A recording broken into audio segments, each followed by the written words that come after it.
សៀវភៅកុំទុករឿងសំខាន់ចោលចាំធ្វើនៅពេលក្រោយ Don't leave anything for later Stop waiting Start living និពន្ធដោយ Library Mindset គឺជាសៀវភៅលើកទឹកចិត្តនិងអភិវឌ្ឍខ្លួនឯងដែលផ្ដោតលើការឈប់ពន្យាពេលចាប់ផ្ដើមរស់នៅដោយមានគោលដៅនិងការឲ្យតម្លៃលើពេលបច្ចុប្បន្នសៀវភៅនេះបែងចែកជា3ផ្នែកសំខាន់គឺមរណភាពស្មារតីនិងវិធីរស់នៅប្រកបដោយអត្ថន័យរចនាសម្ព័ន្ធនិងខ្លឹមសារសំខាន់ផ្នែកទី1សេចក្តីស្លាប់ Death រំលឹកថាជីវិតមានកំណត់និងមិនទៀងទាត់ដូច្នេះកុំបង្អង់ពេលលើកិច្ចការសំខាន់ផ្នែកទី2ស្មារតី Mindset ការផ្លាស់ប្ដូរផ្នត់គំនិតដើម្បីយកឈ្នះភាពខ្ជិលច្រអូសនិងការរង់ចាំពេលវេលាដែលល្អឥតខ្ចោះផ្នែកទី3វិធីរស់នៅប្រកបដោយជីវិតល្អ How to live a good life ការអនុវត្តជាក់ស្ដែងដើម្បីស្រឡាញ់បង្កើតនិងបំពេញក្តីស្រមៃលើនេះមេរៀនស្នូលពីសៀវភៅថ្ងៃស្អែកមិនប្រាកដពេលវេលាដើម្បីធ្វើសកម្មភាពគឺពេលនេះមិនមែនរង់ចាំថ្ងៃក្រោយទេការរស់នៅដោយចេតនាកុំគ្រាន់តែរស់ឲ្យផុតមួយថ្ងៃប៉ុន្តែត្រូវធ្វើកិច្ចការណាដែលមានតម្លៃពិតប្រាកដការបាត់បង់ឱកាសការពន្យាពេលធ្វើឲ្យយើងបាត់បង់ឱកាសនិងបង្កជាការស្ដាយក្រោយនៅពេលក្រោយពេលវេលាកំពុងតែហូរទៅមុខជានិច្ចវាជាធម្មជាតិរបស់មនុស្សដែលតែងតែភ្លេចថាជីវិតរបស់យើងមិនស្ថិតស្ថេរជារៀងរហូតឡើយការពិតដ៏ឈឺចាប់នោះពិបាកពេកក្នុងការប្រឈមមុខការគិតអំពីការស្លាប់របស់ខ្លួនឯងនិងមនុស្សជាទីស្រឡាញ់គឺជារឿងដ៏សោកសៅហើយយើងតែងតែព្យាយាមគេចវេសដោយមិនគិតពីវាឬរុញវាចេញពីចិត្តឲ្យបានយូរតាមដែលអាចធ្វើទៅបានគ្មាននរណាម្នាក់ចង់ប្រឈមមុខនឹងវាទេការពិតដ៏ជូរចត់គឺយើងទាំងអស់គ្នានឹងស្លាប់នៅថ្ងៃណាមួយហើយមនុស្សដែលយើងស្រឡាញ់ក៏ដូចគ្នាវាប្រៀបដូចជាទឹកនៅក្នុងកែវមួយថ្ងៃពួកគេនៅជាមួយយើងប៉ុន្តែថ្ងៃបន្ទាប់ពួកគេអាចបាត់ទៅហើយអ្វីដែលពិបាកបំផុតនោះគឺយើងមិនអាចធ្វើអ្វីដើម្បីបញ្ឈប់វាបានឡើយនេះគឺជាច្បាប់ធម្មជាតិរបស់ជីវិតអ្វីដែលយើងអាចធ្វើបានគឺសម្រេចចិត្តដោយការយល់ដឹងពេញលេញថាតើយើងនឹងចំណាយពេលវេលាដែលនៅសល់ក្នុងជីវិតរបស់យើងយ៉ាងដូចម្តេចជាញឹកញាប់យើងទទួលយកជីវិតនេះជារឿងធម្មតាហើយកុំអនុវត្តការដឹងគុណណាស់មានមនុស្សជាច្រើននៅលើពិភពលោកដែលបានចូលគេងដូចយើងប៉ុន្តែមិនបានភ្ញាក់ឡើងវិញទេមានមនុស្សជាច្រើនដែលបានចេញទៅធ្វើការនៅថ្ងៃនេះប៉ុន្តែមិនបានត្រឡប់មកផ្ទះវិញឡើយដូច្នេះយើងគួរតែមានចិត្តដឹងគុណចំពោះពេលវេលាដែលយើងមានកុំខ្ជះខ្ជាយវាកុំឲ្យវាហូរចេញទៅដោយគ្មានការរីករាយនឹងវាពេលវេលានឹងបន្តដើរទៅមុខជានិច្ចកុំគ្រាន់តែអង្គុយរង់ចាំឲ្យអ្វីកើតឡើងចូលមានអារម្មណ៍ថាជីវិតមានតម្លៃនិងបន្ទាន់នេះមិនមានន័យថាត្រូវអត់ធ្មត់មិនបានឬចង់បានអ្វីគ្រប់យ៉ាងភ្លាមនោះទេផ្ទុយទៅវិញវាមានន័យថាត្រូវរស់នៅក្នុងរបៀបមួយដែលនៅពេលយើងចាស់ទៅយើងមិនពោរពេញដោយការសោកស្ដាយនិងគិតថាប្រសិនបើខ្ញុំធ្វើបែបនោះវិញប្រហែលជាល្អជាងនេះនោះឡើយក្តីសុបិនដែលយើងបានដាក់មួយឡែកដោយគិតថាដល់ថ្ងៃណាមួយខ្ញុំនឹងត្រឡប់មកធ្វើវាវិញក៏ប៉ុន្តែការពិតគឺយើងប្រហែលជាមិនបានត្រឡប់ទៅវាវិញទេក្តីសុបិននោះនឹងបន្តរត់គេចពីយើងហើយនៅតែមិនបានសម្រេចជារៀងរហូតអ្នកនៅតែមានឱកាសរស់នៅក្នុងជីវិតដែលអ្នកប្រាថ្នាចង់បានកុំខ្ជះខ្ជាយឱកាសដ៏មានតម្លៃនោះការសោកស្ដាយចំពោះជីវិតដែលមិនបានរស់នៅតើអ្នកនឹងរស់នៅជាមួយនឹងការសោកស្ដាយចំពោះជីវិតមួយដែលអ្នកអាចរស់បានប៉ុន្តែអ្នកបានជ្រើសរើសមិនរស់វាដោយរបៀបណាទីកន្លែងជាច្រើនដែលអ្នកមិនធ្លាប់បានទៅទស្សនាពេលវេលាដ៏មានតម្លៃដែលអ្នកមិនបានចំណាយជាមួយមនុស្សជាទីស្រឡាញ់ឱកាសជាច្រើនដែលអ្នកបានបាត់បង់ដោយសារភាពភ័យខ្លាចនិងភាពខ្ជិលច្រអូសសេចក្តីសុខដែលអ្នកបានបំផ្លាញដោយសារតែការច្រណែននិងការខឹងសម្បារជីវិតដែលអ្នកបានរស់មកដល់ពេលនេះបានកន្លងផុតទៅហើយកុំសោកស្ដាយចំពោះវាគ្រាន់តែចងចាំថាប្រសិនបើអ្នកមិនផ្លាស់ប្ដូរនោះជីវិតនាពេលអនាគតរបស់អ្នកនឹងដូចគ្នាទៅនឹងជីវិតកន្លងមករបស់អ្នកដូចដែលទស្សនវិទូខុងជឺ Confucius បានមានប្រសាសន៍ថា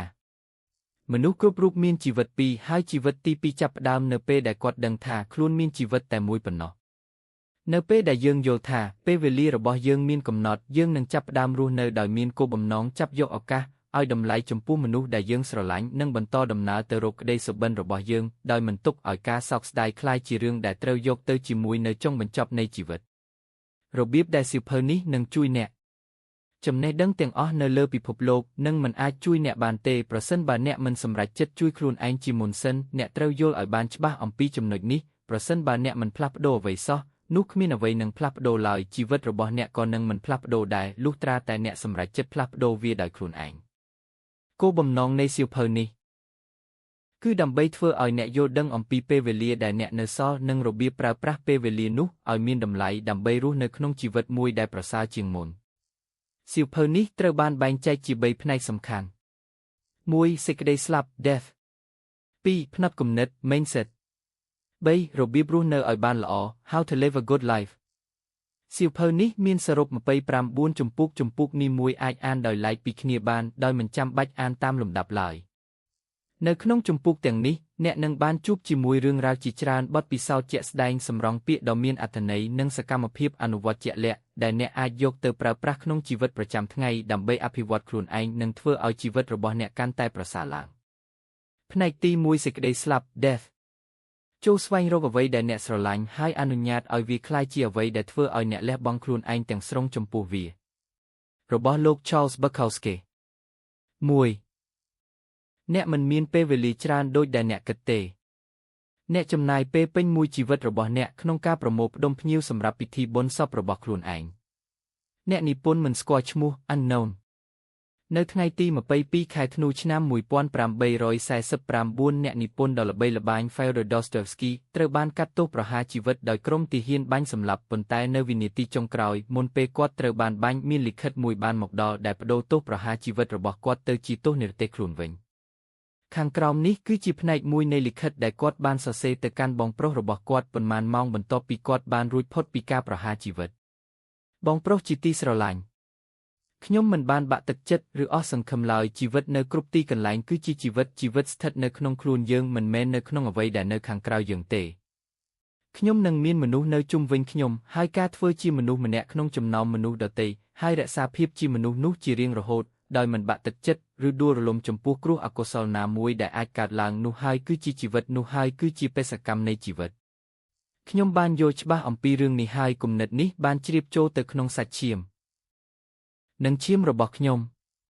នៅពេលខ្ញុំក្រឡេកមើលអតីតកាលរបស់ខ្ញុំហើយគិតអំពីពេលវេលាជាច្រើនដែលខ្ញុំបានខ្ជះខ្ជាយទៅលើអ្វីដែលគ្មានន័យពេលវេលាដែលបានបាត់បង់ទៅក្នុងរឿងឥតប្រយោជន៍កំហុសភាពខ្ជិលច្រអូសនិងអសមត្ថភាពក្នុងការរស់នៅខ្ញុំសោកស្ដាយណាស់ដែលខ្ញុំមិនបានឲ្យតម្លៃវា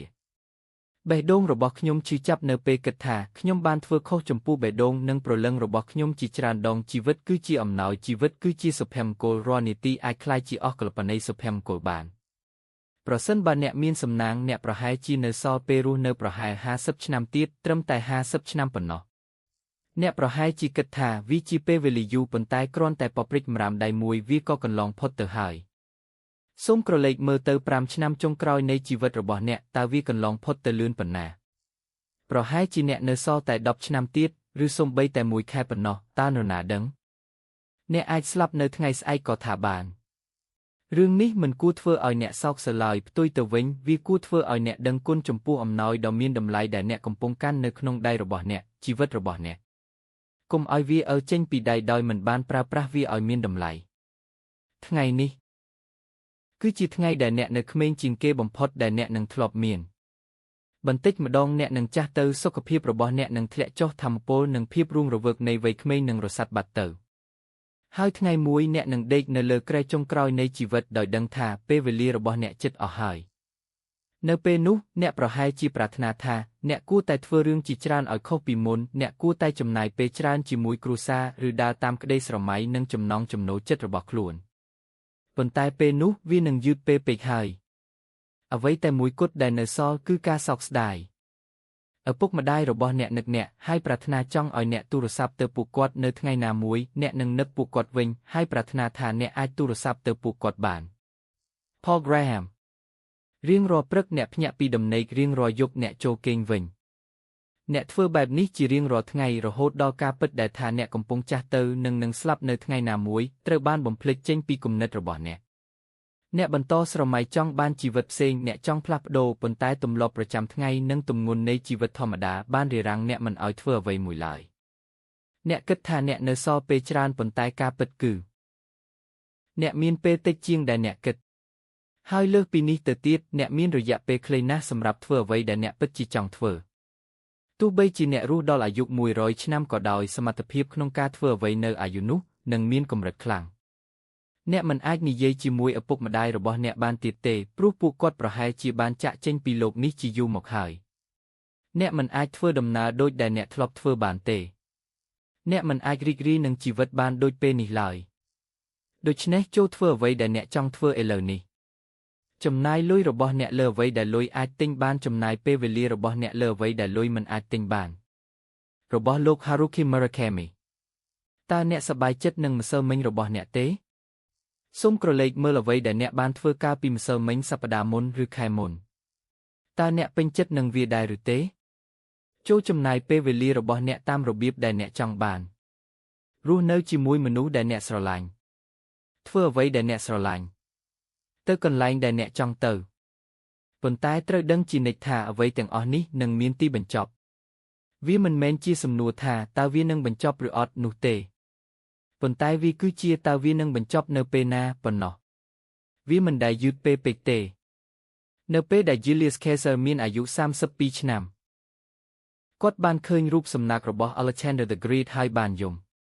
គាត់ត្រូវបានប៉ះពាល់យ៉ាងខ្លាំងដោយការពិតដ៏ឈឺចាប់មួយថាខណៈពេលដែលគាត់មិនទាន់សម្រេចបានអ្វីគួរឲ្យកត់សម្គាល់នៅក្នុងជីវិតរបស់ខ្លួននោះ Alexander the Great បានយកឈ្នះពាក់កណ្ដាលពិភពលោកហើយបានស្លាប់នៅអាយុត្រឹមតែ32ឆ្នាំប៉ុណ្ណោះ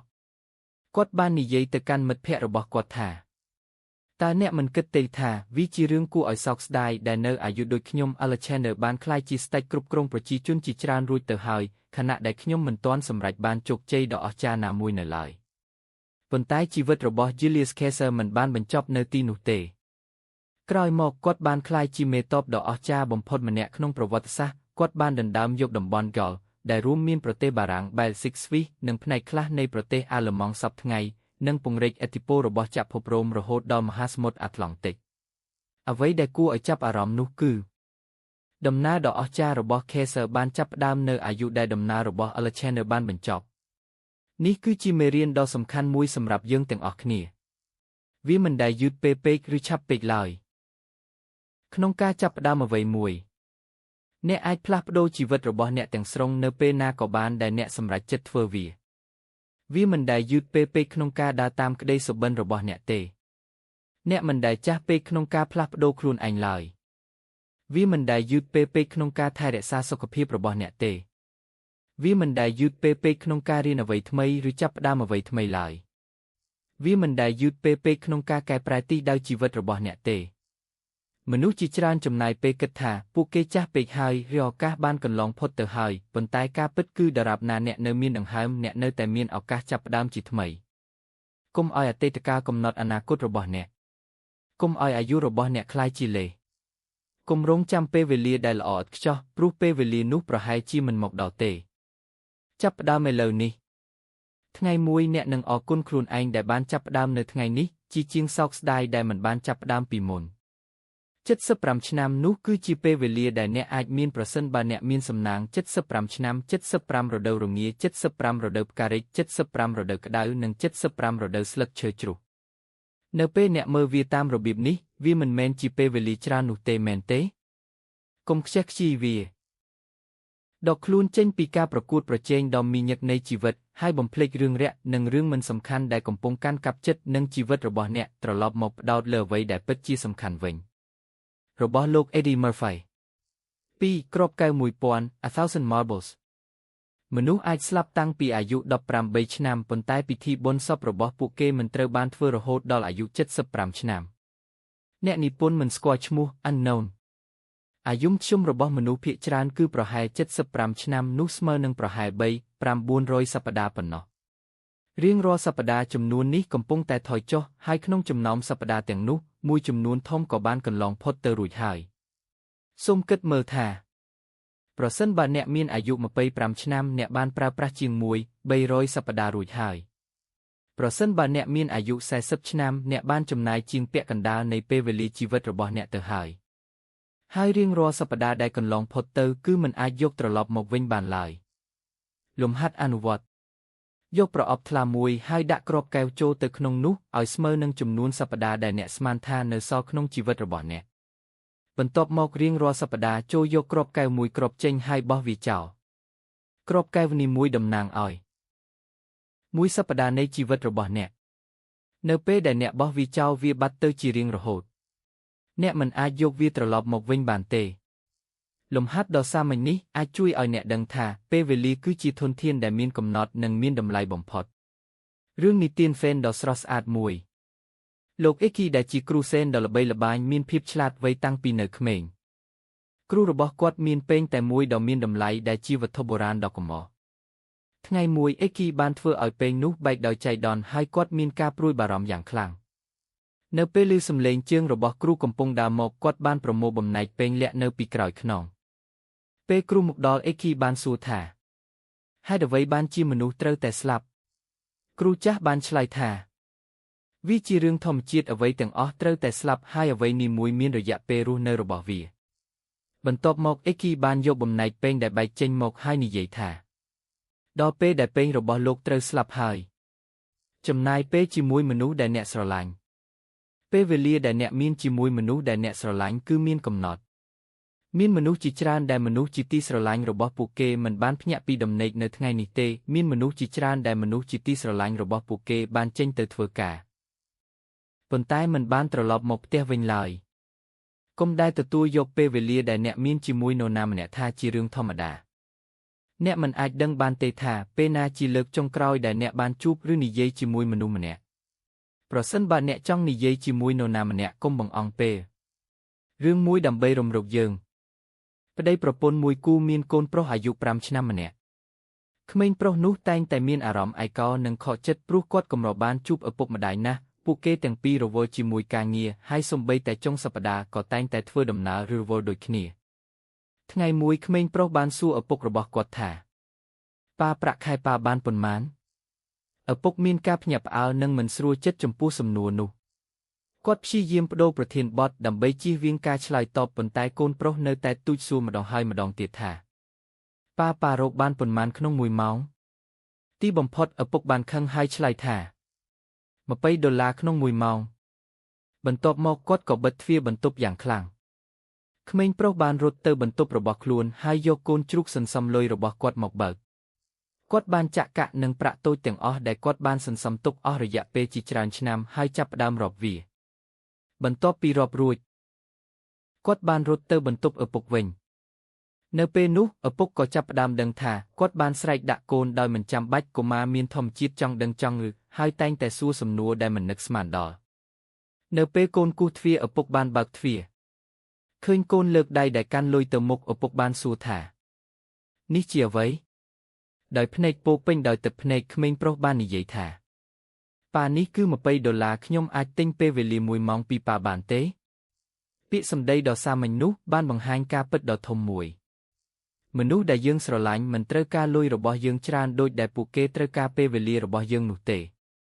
ក្នុងរយៈពេល100ឆ្នាំខាងមុខយើងទាំងអស់គ្នានឹងត្រូវបានបញ្ចុះសពជាមួយគ្រួសារនិងមិត្តភ័ក្តិរបស់យើងមនុស្សចម្លែកនឹងរស់នៅក្នុងផ្ទះដែលយើងបានខិតខំសាងសង់ហើយអ្នកផ្សេងទៀតនឹងកាន់កាប់អ្វីទាំងអស់ដែលយើងមាននៅថ្ងៃនេះទ្រព្យសម្បត្តិភាគច្រើនរបស់យើងនឹងត្រូវបានផ្ដល់ឲ្យអ្នកដទៃបោះចោលឬបំផ្លាញសូម្បីតែរថយន្តដែលយើងបានចំណាយលុយយ៉ាងច្រើនទិញក៏ប្រហែលជាคล้ายជាដែកអេតចាយកូនចៅរបស់យើងនឹងស្ទើរតែមិនស្គាល់យើងទេហើយក៏មិនចងចាំយើងដែរតែយើងមានប៉ុន្មានអ្នកដែលស្គាល់ឪពុករបស់ជីតាខ្លួនឯងបន្ទាប់ពីយើងស្លាប់យើងប្រហែលជាត្រូវបានគេចងចាំ2-3ឆ្នាំទៀតបន្ទាប់មកយើងគ្រាន់តែជារូបថតមួយនៅលើជញ្ជាំងរបស់នរណាម្នាក់ប៉ុន្មានទសវត្សរ៍ក្រោយមកប្រវត្តិរូបថតនិងស្នាដៃរបស់យើងនឹងបាត់ទៅក្នុងភាពភ្លេចភ្លាំងនៃប្រវត្តិសាស្ត្រយើងនឹងមិនសូម្បីតែក្លាយជាអនុស្សាវរីយ៍ទៀតផង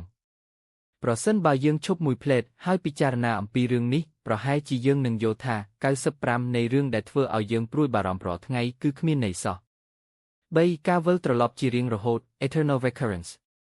ការភ្លេចគោលបំណងរបស់ខ្លួនគឺជាទម្រង់នៃភាពល្ងង់ខ្លៅដែលកើតមានញឹកញាប់បំផុត Friedrich Nietzsche នៅខែសីហាមួយ Nietzsche បានដើរលេងក្បែរបឹងមួយក្នុងប្រទេសស្វីសនៅពេលនោះគំនិតមួយដែលគាត់ហៅថាការវិលត្រឡប់ជារៀងរហូត Eternal Recurrence បានផុសឡើងក្នុងចិត្តរបស់គាត់សូមស្រមៃមើលថានៅពេលអ្នកចូលគេងលើកក្រោយមានអារក្សមួយចូលមកក្នុងសុបិនរបស់អ្នកហើយនិយាយថាជីវិតដែលអ្នកបានរស់នៅនេះអ្នកនឹងត្រូវរស់វាម្ដងហើយម្ដងទៀតជារៀងរហូតរាល់ពេលដែលជីវិតរបស់អ្នកបញ្ចប់វានឹងចាប់ផ្ដើមឡើងវិញអ្វីគ្រប់យ៉ាងដែលអ្នកបានធ្វើក្នុងជីវិតនេះអ្នកនឹងត្រូវធ្វើវាម្ដងទៀតដោយគ្មានទីបញ្ចប់អ្នកនឹងបានជួបប្រទះទាំងគ្រារីករាយនិងគ្រាទុក្ខព្រួយទាំងអស់ម្ដងទៀតព្រឹត្តិការណ៍ទាំងអស់ដែលបានកើតឡើងក្នុងជីវិតរបស់អ្នកនឹងកើតឡើងម្ដងទៀតដូចដើមអ្វីដែលអ្នកធ្វើក្នុងជីវិតនេះអ្នកនឹងត្រូវធ្វើវាឡើងវិញសូម្បីតែរឿងតូចបំផុតក៏នឹងកើតឡើងដូចគ្នាដែរគ្មានអ្វីផ្លាស់ប្ដូរឡើយហើយវដ្តនេះនឹងកើតឡើងជារៀងរហូត វានឹងបន្តទៅមិនចេះចប់គ្មានផ្លូវគេចខ្លួនឡើយភ្លាមនោះអ្នកភ្ញាក់ពីដំណេកដោយបេះដូងលោតញាប់អ្នកសួរខ្លួនឯងថាតើវាជាការពិតមែនទេឥឡូវនេះសូមគិតមើលតើអ្នកនឹងចាត់ទុករឿងនេះថាជាពរជ័យឬជាបណ្ដាសា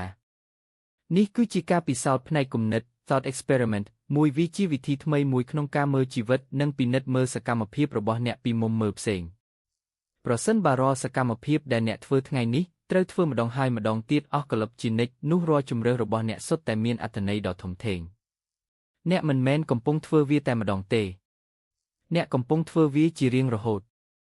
រាល់សេចក្តីរីករាយការជិះចាប់គំនិតនិងសកម្មភាពទាំងអស់នឹងត្រូវធ្វើម្ដងហើយម្ដងទៀតដោយគ្មានទីបញ្ចប់បើរឿងនេះជាការពិតតើអ្នកនឹងផ្លាស់ប្ដូរអ្វីខ្លះនៅក្នុងជីវិតរបស់អ្នកតើអ្នកនៅតែបន្តធ្វើអ្វីដែលអ្នកស្អប់ដែរឬទេតើអ្នកនៅតែធ្វើការហួសហេតុរហូតដល់បំផ្លាញខ្លួនឯងដែរឬទេតើអ្នកនៅតែខឹងសម្បារនឹងអ្នកដទៃដែរឬទេតើអ្នកនៅតែចំណាយពេលស្ទើរតែទាំងអស់នៅមុខអេក្រង់ហើយក្លាយជាទាសកររបស់វាដែរឬទេតើអ្នកមិនព្យាយាមរស់នៅជីវិតដែលនៅសល់របស់អ្នកឲ្យមានន័យជាងនេះទេរស់នៅបែបដែលប្រសិនបើអ្នកត្រូវរស់នៅជីវិតដែលនេះម្ដងទៀតអ្នកនឹងចាត់ទុកវាជាពរជ័យមិនមែនជាបណ្ដាសាគោលដៅគឺរស់នៅក្នុងរបៀបមួយដែលទោះបីអ្នកត្រូវរស់នៅជីវិតដែលនេះម្ដងហើយម្ដងទៀតក៏ដោយអ្នកនៅតែរីករាយក្នុងការធ្វើវាមនុស្សជាច្រើនរស់នៅដោយមិនបានទទួលភាពពេញលេញក្នុងជីវិតមានតែមនុស្សមួយចំនួនតូចប៉ុណ្ណោះដែលបានរស់នៅយ៉ាងពេញសក្ដានុពលនិងប្រើប្រាស់ជីវិតរបស់ខ្លួនឲ្យអស់ពីតម្លៃចូលប្រកាសថាអ្នកស្ថិតនៅក្នុងក្រុមទី2មនុស្សគឺចម្លែកណាស់ពួកគេអាចខឹងខ្លាំងដោយសារកាហ្វេមួយកែវដែលមិនក្តៅគ្រប់គ្រាន់អ្នកបើកបរយឺតម្នាក់ឬរថភ្លើងដែលមកយឺតប៉ុន្តែនៅពេលនិយាយអំពីរឿងធំក្នុងជីវិតដូចជាឆ្នាំដែលកំពុងកន្លងផុតទៅក្តីសុបិនដែលពួកគេបោះបង់ចោលឲ្យរលួយបាត់ពួកគេបែរជាមិនសូវខ្វល់ខ្វាយសោះរបស់លោក Daniel Hopewell 4 គ្មាននរណាម្នាក់មកសង្គ្រោះអ្នកទេ Nobody is coming to save you អ្វីដែលអ្នកគិតអ្នកនឹងក្លាយជាវាអ្វីដែលអ្នកមានអារម្មណ៍អ្នកនឹងតាក់ទាញវាអ្វីដែលអ្នកស្រមៃអ្នកនឹងបង្កើតវារបស់ព្រះពុទ្ធប្រសិនបើអ្នកគិតថាមាននរណាម្នាក់ផ្សេងទៀតនឹងមកដោះស្រាយបញ្ហារបស់អ្នកនោះអ្នកកំពុងរស់នៅក្នុងការបំភាន់ខ្លួនឯងវាមានន័យថាអ្នកបានបាត់បង់ជំនឿលើសមត្ថភាពរបស់ខ្លួននេះគឺជាការពិតដ៏ត្រង់មួយគ្មាននរណាម្នាក់មកសង្គ្រោះអ្នកទេពិតជាគ្មាននរណាម្នាក់ឡើយអ្នកត្រូវសង្គ្រោះខ្លួនឯងវាអាស្រ័យលើអ្នកឈប់បន្ទោសអ្នកដទៃចំពោះបញ្ហារបស់អ្នកព្រោះការផ្លាស់ប្ដូរគំនិតតែមួយនេះអាចធ្វើឲ្យជីវិតរបស់អ្នកប្រសើរឡើងយ៉ាងខ្លាំងអ្នកត្រូវធ្វើឲ្យរឿងកើតឡើងអ្នកមិនអាចអង្គុយរង់ចាំឲ្យរឿងកើតឡើងដោយខ្លួនឯងបានទេដូចដែលអ្នកបើកយន្តហោះជនជាតិអាមេរិក Eleanor Smith ធ្លាប់និយាយថាខ្ញុំបានសង្កេតឃើញជាយូរមកហើយថាមនុស្សដែលសម្រេចបានសមិទ្ធផលធំកុំវល់នឹងអង្គុយចាំឲ្យរឿងកើតឡើងចំពោះពួកគេណាស់ផ្ទុយទៅវិញ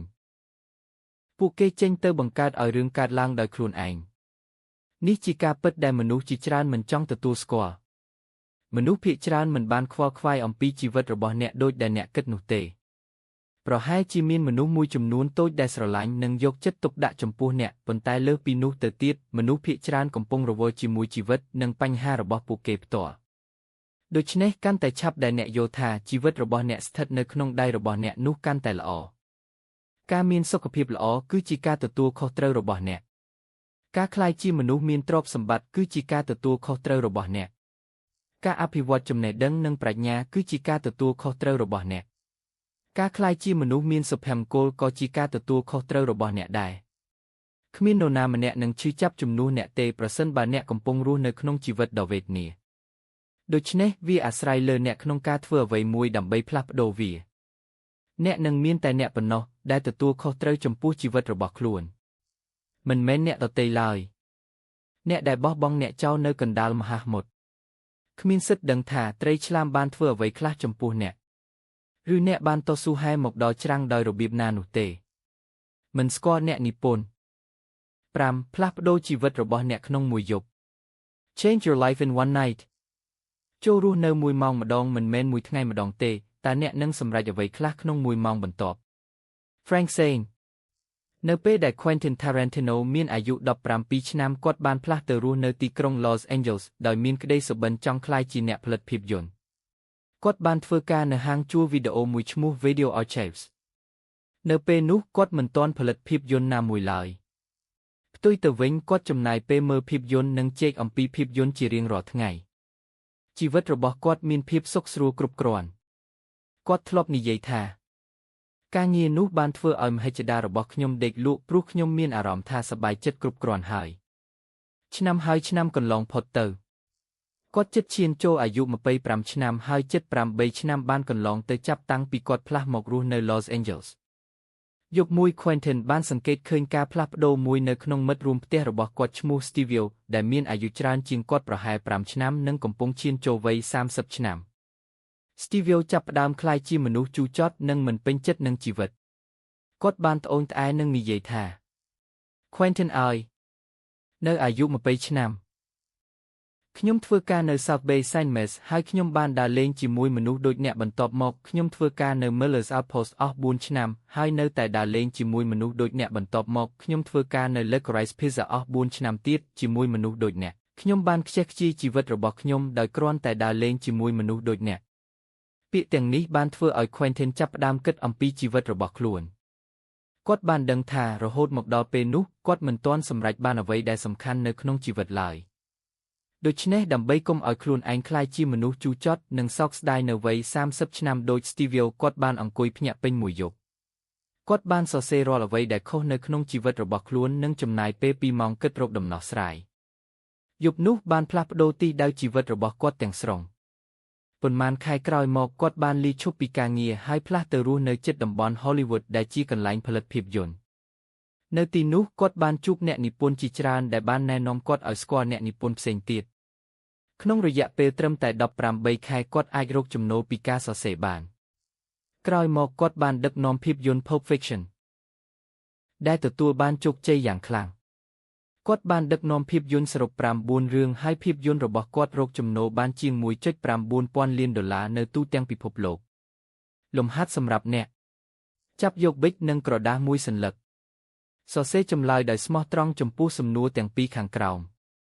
តើខ្ញុំកំពុងធ្វើអ្វីខុសទម្លាប់អាក្រក់អ្វីខ្លះដែលខ្ញុំមានតើខ្ញុំកំពុងពន្យាពេលរឿងអ្វីតើខ្ញុំកំពុងខ្ជះខ្ជាយពេលវេលាលើអ្វីតើខ្ញុំកំពុងរស់នៅក្រោមសក្តានុពលរបស់ខ្លួនត្រង់ណាតើអ្វីកំពុងរារាំងខ្ញុំពីភាពជោគជ័យតើខ្ញុំអាចកែប្រែវាដោយរបៀបណាតើខ្ញុំអាចចាប់ផ្ដើមធ្វើអ្វីបានភ្លាមតើទម្លាប់ល្អអ្វីដែលខ្ញុំគួរបង្កើតតើខ្ញុំគួរឈប់ធ្វើអ្វីតើជំហានតូចមួយណាដែលខ្ញុំអាចធ្វើនៅថ្ងៃនេះពេលខ្លះការផ្លាស់ប្ដូរជីវិតមិនចាប់ផ្ដើមពីឆ្នាំថ្មីឬឱកាសធំនោះទេវាចាប់ផ្ដើមពីយប់មួយដែលអ្នកសម្រេចចិត្តនិយាយការពិតជាមួយខ្លួនឯងកុំឲ្យមួយឆ្នាំទៀតកន្លងផុតទៅដោយអ្នកនៅតែធ្វើរឿងដដែលដែលកំពុងរារាំងការរីកចម្រើនរបស់អ្នកមិនស្គាល់អ្នកនិពន្ធ5កំពុងឡើងជណ្ដើរខុស Climbing the wrong ladder ពាក់កណ្ដាលនៃជីវិតត្រូវបានខ្ជះខ្ជាយទៅលើការព្យាយាមផ្គាប់ចិត្តអ្នកដទៃពាក់កណ្ដាលទៀតត្រូវបានខ្ជះខ្ជាយទៅលើការព្រួយបារម្ភដែលបង្កឡើងដោយអ្នកដទៃចូលចាក់ចេញពីការលេងនេះទៅអ្នកបានលេងវាគ្រប់គ្រាន់ហើយរបស់លោក Rumi ស្រមៃថាមានជណ្ដើរជាច្រើននៅចំពោះមុខអ្នកមានសិទ្ធិជ្រើសរើសថាតើអ្នកចង់ឡើងជណ្ដើរមួយណាជណ្ដើរនីមួយមានរង្វាន់និងឧបសគ្គខុសគ្នាហើយមានមនុស្សមួយចំនួនកំពុងមើលអ្នកខណៈដែលអ្នកកំពុងឡើងវាអ្នកចាប់ផ្ដើមឡើងជណ្ដើរមួយហើយនៅពេលដែលឡើងដល់ពាក់កណ្ដាលផ្លូវអ្នកស្រាប់តែដឹងថាវាមិនមែនជាជណ្ដើរដែលអ្នកពិតជាចង់ឡើងនោះទេប៉ុន្តែដើម្បីទៅកាន់ជណ្ដើរមួយទៀតអ្នកត្រូវចុះក្រោមជាមុនសិនហើយនេះជាកន្លែងដែលបញ្ហាចាប់ផ្ដើមក្នុងនាមជាមនុស្សយើងតែងតែចង់ឡើងខ្ពស់មិនចង់ចុះក្រោមឡើយដូច្នេះអ្នកជាប់គាំងនៅពាក់កណ្ដាលផ្លូវដោយត្រូវជ្រើសរើសរវាងបន្តឡើងជណ្ដើរខុសឬចុះក្រោមហើយចាប់ផ្ដើមឡើងជណ្ដើរត្រឹមត្រូវតាមទ្រឹស្ដីចម្លើយគឺច្បាស់ណាស់គួរតែជ្រើសរើសជណ្ដើរត្រឹមត្រូវជានិច្ចទោះបីជាត្រូវចុះពីជណ្ដើរខុសក៏ដោយប៉ុន្តែនៅក្នុងជីវិតពិតវាមិនងាយស្រួលឡើយមនុស្សភាគច្រើនពិបាកទទួលស្គាល់ថាខ្លួនបានសម្រេចចិត្តខុសដូច្នេះពួកគេចាប់ផ្ដើមរកហេតុផលមកបញ្ចុះបញ្ចូលខ្លួនឯងថាជណ្ដើរខុសដែលពួកគេកំពុងឡើងគឺជាជណ្ដើរត្រឹមត្រូវលើសពីនេះពួកគេក៏មានសម្ពាធផ្លូវចិត្តពីមនុស្សដែលកំពុងមើលពួកគេផងដែរជាលទ្ធផលពួកគេនៅតែបន្តឡើងកាន់តែឡើងពួកគេកាន់តែឆ្ងាយពីគោលដៅពិតប្រាកដរបស់ខ្លួន រកជំហានដែលពួកគេឡើងមិនបាននាំពួកគេទៅរកគោលដៅទេប៉ុន្តែកំពុងនាំពួកគេឲ្យឆ្ងាយពីវាកាន់តែខ្លាំងចូលជ្រើសរើសជណ្ដាលដែលអ្នកឡើងដោយប្រុងប្រយ័ត្នបន្តផ្លាស់ប្ដូរ keep changing អ្នកកាន់តែព្យាយាមគេចវេះពីការផ្លាស់ប្ដូរអ្នកកាន់តែត្រូវការការផ្លាស់ប្ដូរការផ្លាស់ប្ដូរមិនងាយស្រួលទេការផ្លាស់ប្ដូរគួរឲ្យភ័យខ្លាចប៉ុន្តែការនៅដោយមិនរីកចម្រើនគឺអាក្រក់ជាងនេះទៅទៀតមានរឿងនិទានសែនមួយដូចទៅមានវត្តអារាមពីរស្ថិតនៅជិតគ្នាហើយវត្តទាំងពីរនេះមិនចុះសម្រុងនឹងគ្នាទេសូម្បីតែការនិយាយគ្នាក៏ត្រូវបានហាមឃាត់ថ្ងៃមួយក្មេងប្រុសម្នាក់ពីវត្តទី1បានប្រាប់គ្រូរបស់ខ្លួនថាខ្ញុំច្របូកច្របល់ណាស់ពេលខ្ញុំទៅផ្សារខ្ញុំបានជួបក្មេងប្រុសពីវត្តម្ខាងទៀតហើយខ្ញុំសួរគាត់ថាឧតាអ្នកទៅណាគាត់ឆ្លើយថាខ្ញុំទៅតាមខ្យល់ដែលបក់ខ្ញុំមិនដឹងថាត្រូវឆ្លើយយ៉ាងម៉េចទេគ្រូបាននិយាយថាថ្ងៃស្អែកសួរគាត់ម្ដងទៀតបើគាត់ឆ្លើយថាក៏ខ្ញុំទៅតាមខ្យល់ក៏អ្នកត្រូវសួរវិញថាចុះបើគ្មានខ្យល់វិញក្មេងប្រុសបានហាត់ពាក្យនេះពេញមួយយប់ថ្ងៃបន្ទាប់គាត់បានសួរម្ដងទៀតថាតើអ្នកទៅណាក្មេងប្រុសម្ខាងទៀតឆ្លើយថាខ្ញុំទៅតាមទីដែលជើងរបស់ខ្ញុំនាំខ្ញុំទៅក្មេងប្រុសទី1ស្ងប់ស្ងាត់ព្រោះចម្លើយមិនដូចដែលគាត់រំពឹងទុកថ្ងៃបន្ទាប់ទៀតគ្រូបានបង្រៀនចម្លើយថ្មីមួយទៀតប៉ុន្តែពេលគាត់សួរម្ដងទៀតថាតើអ្នកទៅណាក្មេងប្រុសម្ខាងទៀតគ្រាន់តែឆ្លើយថាខ្ញុំទៅទិញបន្លែនៅផ្សារក្មេងប្រុសទី1ខកចិត្តយ៉ាងខ្លាំងហើយនិយាយថាគាត់មិនអាចទីបានទេគាត់បន្តផ្លាស់ប្ដូរចម្លើយរហូតមេរៀនជីវិតពិតមិនដំណើរការតាមស្គ្រីបដែលយើងរៀបចំទុកជាមុនឡើយអ្នកដែលអាចសម្របខ្លួននិងផ្លាស់ប្ដូរបានគឺជាអ្នកដែលអាចរីកចម្រើនបានឡានមួយសម្រាប់ពេញមួយជីវិត One Car for Life មហាសេដ្ឋី Warren Buffett ធ្លាប់លើកឡើងនៅគំនិតដ៏គួរឲ្យចាប់អារម្មណ៍មួយស្រមៃថាអ្នកអាចជ្រើសរើសរថយន្តណាក៏បានដែលអ្នកចង់បានឡាននោះនឹងមកដល់មុខផ្ទះអ្នកនៅថ្ងៃស្អែកស្ដាប់ទៅអស្ចារ្យណាស់មែនទេប៉ុន្តែមានលក្ខខណ្ឌមួយវាជាឡានតែមួយគត់ដែលអ្នកអាចប្រើបានពេញមួយជីវិតអ្នកមិនអាចបដូរថ្មីបានទៀតទេតើអ្នកនឹងថែទាំវាយ៉ាងម៉េចប្រាកដណាស់អ្នកនឹងថែរក្សាវាយ៉ាងល្អបំផុតព្រោះអ្នកដឹងថាវាជាឡានតែមួយគត់ដែលអ្នកមានរឿងដូចគ្នានេះក៏អនុវត្តចំពោះរាងកាយនិងចិត្តរបស់អ្នកផងដែរអ្នកមានរាងកាយតែមួយអ្នកមានចិត្តតែមួយអ្នកអាចមិនយកចិត្តទុកដាក់ចំពោះវាក៏បានហើយវានឹងនៅតែដំណើរការបានមួយរយៈប៉ុន្តែមិនយូរទេផលវិបាកនឹងលេចឡើងដូច្នេះចូលថែរក្សារាងកាយនិងចិត្តរបស់អ្នកឲ្យបានល្អអ្នកមិនទទួលបានឱកាសទី2នោះទេមានតែមនុស្សល្ងងប៉ុណ្ណោះដែលសាកល្បងជម្រៅទឹកដោយដាក់ជើងទាំងពីរចុះក្នុងពេលតែមួយរបស់លោកសុភាសិតអាហ្វ្រិក7ជ័យជំនះដែលត្រូវចំណាយថ្លៃពេក The Pyrrhic Victory ការរស់នៅពិតប្រាកដគឺជារឿងកម្របំផុតនៅលើពិភពលោកមនុស្សភាគច្រើនគ្រាន់តែមានជីវិតរស់ប៉ុណ្ណោះរបស់លោក Oscar Wilde នៅឆ្នាំ280មុនគ្រិស្តសករាជស្ដេច Pyrrhus បានដឹកនាំទ័ពចំនួន25,000 នាក់ទៅប្រយុទ្ធជាមួយកងទ័ពរ៉ូម៉ាំងក្នុងសមរភូមិ Heraclea នៅទីបំផុតគាត់បានទទួលជ័យជំនះបន្ទាប់មកគាត់បានឈ្នះសង្គ្រាមមួយទៀតលើរ៉ូម៉ាំងប៉ុន្តែជ័យជំនះលើកទី2នោះបានធ្វើឲ្យកងទ័ពរបស់គាត់ខាតបង់យ៉ាងធ្ងន់ធ្ងរគាត់បានបាត់បង់ទាហានល្អជាច្រើនក្រោយសង្គ្រាមគាត់បាននិយាយថាប្រសិនបើយើងឈ្នះសង្គ្រាមមួយទៀតលើរ៉ូម៉ាំងយើងនឹងត្រូវបំផ្លាញខ្លួនឯងទាំងស្រុងនិយាយម្យ៉ាងទៀតនេះគឺជា Pyrrhic Victory ជ័យជំនះដែលមានតម្លៃខ្ពស់ពេករហូតមិនសមនឹងឈ្នះឡើយតម្លៃលាក់ខ្លួននៃភាពជោគជ័យក្នុងជីវិតអ្នកអាចទទួលបានអ្វីជាច្រើនប៉ុន្តែអ្នកត្រូវយល់អំពីតម្លៃពិតប្រាកដដែលនៅពីក្រោយរបស់ទាំងនោះជាញឹកញាប់តម្លៃនោះមើលមិនឃើញភ្លាមទេឧទាហរណ៍អ្នកអាចទិញរថយន្តថ្មីមួយបានប៉ុន្តែបើដើម្បីទិញវាអ្នកត្រូវធ្វើការថែមម៉ោងជារៀងរាល់ថ្ងៃនិងបាត់បង់ពេលវេលាជាមួយគ្រួសារមនុស្សដែលអ្នកស្រឡាញ់ឬសុខភាពរបស់អ្នកនោះវាប្រហែលជាមិនមានតម្លៃគ្រប់គ្រាន់ឡើយមិនមែនគ្រប់ជ័យជំនះទាំងអស់សុទ្ធតែជាជ័យជំនះពិតប្រាកដទេខ្លះអាចជាការបាត់បង់ដែលក្លែងខ្លួនជាជោគជ័យកុំបាត់បង់ភាពរីករាយក្នុងជីវិត Don't lose your playfulness អ្នកជំនាញវិទ្យាសាស្ត្រជនជាតិហុងគ្រីកាណាដា Gebermat បានចែករំលែកបទពិសោធន៍ដ៏ជ្រាលជ្រៅមួយនៅពេលគាត់មានអាយុ80ឆ្នាំគាត់បាននិយាយថា ប្រសិនបើខ្ញុំអាចរស់នៅជីវិតរបស់ខ្ញុំម្ដងទៀតខ្ញុំនឹងមិនរស់នៅតាមរបៀបដែលនេះទេគាត់បានរំលឹកអំពីសៀវភៅ Winnie the Pooh នៅចុងបញ្ចប់នៃរឿង Christopher Robin ត្រូវចាក់ចេញទៅសាលារៀនហើយមិនអាចលេងជាមួយមិត្តភ័ក្តិរបស់គាត់បានដូចមុនទៀតប្រយោគចុងក្រោយមួយនៅក្នុងសៀវភៅនេះបានធ្វើឲ្យ Gabermat ស្រក់ទឹកភ្នែកជាច្រើនឆ្នាំមិនថាពួកគេធ្វើអ្វីឬទៅទីណាក្នុងព្រៃ Enchanted Forest ក្មេងប្រុសតូចនិងខ្លាឃ្មុំរបស់គាត់នឹងនៅតែលេងជាមួយគ្នាជានិច្ចគាត់បានសារភាពថាពេញមួយជីវិតគាត់ខិតខំធ្វើការខ្លាំងពេក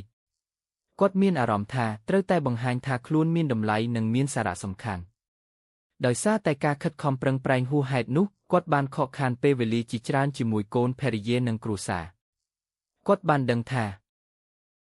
នៅពេលមនុស្សខំប្រឹងធ្វើការខ្លាំងពេកពួកគេច្រើនតែមើលរំលងអ្វីដែលសំខាន់បំផុតតើអ្វីទៅជាជោគជ័យពិតប្រាកដជោគជ័យមិនមែនគ្រាន់តែជាលុយឋានៈឬកិត្តិយសនោះទេជោគជ័យពិតប្រាកដគឺការរក្សាបាននូវភាពរីករាយសុខភាពល្អសេចក្តីស្រឡាញ់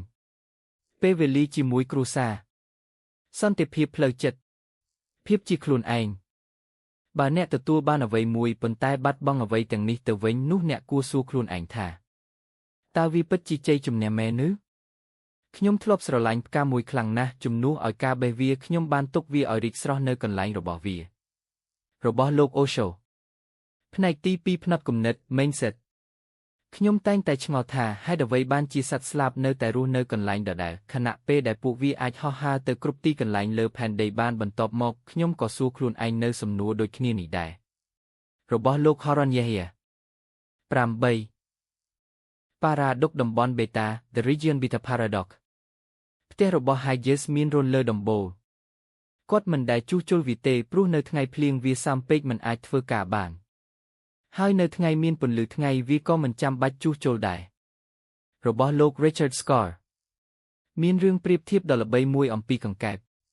ប្រសិនបើអ្នកយកកង្កែបមួយទៅដាក់ក្នុងទឹកកំពង់ពុះវានឹងលោតចេញភ្លាមដើម្បីជៀសវាងការស្លាប់ប៉ុន្តែបើអ្នកដាក់វាក្នុងទឹកធម្មតាហើយបន្តកម្ដៅទឹកបន្តិចម្ដងកង្កែបនឹងនៅតែក្នុងទឹកនោះទោះបីវាដឹងថាទឹកកាន់តែក្ដៅក៏ដោយវាមិនលោតចេញទេនៅពេលវាដឹងថាស្ថានភាពពិតជាគ្រោះថ្នាក់វាយឺតពេលទៅហើយគេហៅបាតុភូតនេះថារោគសញ្ញាកង្កែបក្នុងទឹកពុះ Boiling Frog Syndrome មនុស្សក៏ដូចគ្នារឿងនេះកើតឡើងចំពោះមនុស្សជាច្រើនផងដែរចម្លែកបន្តិចប៉ុន្តែពេលខ្លះជីវិតរបស់អ្នកនឹងប្រសើរឡើងនៅពេលដែលអ្វីកាន់តែអាក្រក់ហេតុអ្វីព្រោះមនុស្សភាគច្រើនមិនផ្លាស់ប្ដូរទេនៅពេលដែលពួកគេនៅតែមានអារម្មណ៍ថាអាចទ្រាំបានកនៅពេលអ្វីដំណើរការល្អអ្នកមិនចង់ផ្លាស់ប្ដូរទេអ្នកចង់ឲ្យវាបន្តបែបនេះអ្នកចង់បន្តមានសុខភាពល្អមានលុយនិងមានសេចក្តីសុខដូចដើមនៅពេលអ្វីអាក្រក់បន្តិចអ្នកនៅតែគិតថាមិនអីទេខ្ញុំអាចទ្រាំបានអ្នកប្រហែលជាមិនស្រឡាញ់ការងាររបស់អ្នកទេប៉ុន្តែអ្នកក៏មិនស្អប់វាដែរដូច្នេះអ្នកបន្តនៅទីនោះអ្នកប្រហែលជាមិនសប្បាយចិត្តក្នុងទំនាក់ទំនងមួយប៉ុន្តែវាក៏មិនអាក្រក់ខ្លាំងដែរដូច្នេះអ្នកបន្តនៅក្នុងវាការផ្លាស់ប្ដូរពិតប្រាកដការផ្លាស់ប្ដូរពិតប្រាកដកើតឡើងនៅពេលដែលការឈឺចាប់ពីការនៅដដែលធំជាងការឈឺចាប់ពីការផ្លាស់ប្ដូរនៅពេលដែលស្ថានភាពคล้ายជាអាក្រក់ខ្លាំងរហូតអ្នកគ្មានជម្រើសផ្សេងទៀតបើអ្នកស្អប់ការងាររបស់អ្នកខ្លាំងអ្នកនឹងស្វែងរកការងារថ្មីបើសុខភាពរបស់អ្នកធ្លាក់ចុះខ្លាំងអ្នកនឹងចាប់ផ្ដើមហាត់ប្រាណបើជីវិតរបស់អ្នកដល់ចំណុចមួយដែលមិនអាចទ្រាំបានទៀតអ្នកនឹងចាប់ផ្ដើមផ្លាស់ប្ដូរមុនពេលមានបំណងផ្លាស់ប្ដូរមនុស្សភាគច្រើនត្រូវឆ្លងកាត់កម្រិតនៃការឈឺចាប់មួយជាមុនសិនអំណោយនិងជម្រើស Gifts vs Choices អំណោយ Gifts គឺជាអ្វីដែលអ្នកទទួលបានជម្រើស Choice គឺជាអ្វីដែលអ្នកធ្វើការទទួលអំណោយគឺងាយការធ្វើជម្រើសគឺពិបាកលោក Jeff Bezos បាននិយាយអំពីរឿងនេះថាភាពឆ្លាតវៃគឺជាអំណោយភាពសប្បុរសគឺជាជម្រើសអំណោយគឺងាយព្រោះវាត្រូវបានផ្ដល់ឲ្យអ្នកប៉ុន្តែជម្រើសអាចពិបាកអ្នកគួរតែរីករាយចំពោះទេពកោសល្យដែលអ្នកមានប៉ុន្តែអ្នកមិនអាចមានមោទនភាពលើអ្វីដែលអ្នកកើតមកមានបានទេអ្វីដែលអ្នកអាចមានមោទនភាពគឺជាជម្រើសដែលអ្នកបានធ្វើឧទាហរណ៍តើអ្នកបានសិក្សាយ៉ាងខិតខំដែរឬទេតើអ្នកបានធ្វើការយ៉ាងឧស្សាហ៍ព្យាយាមដែរឬទេតើអ្នកបានហ្វឹកហាត់ជាប្រចាំដែរឬទេ ตาเนี่ยบานปราประเทศกสอระบเนี่ยเอามีนประโยชน์ได้หรือเต้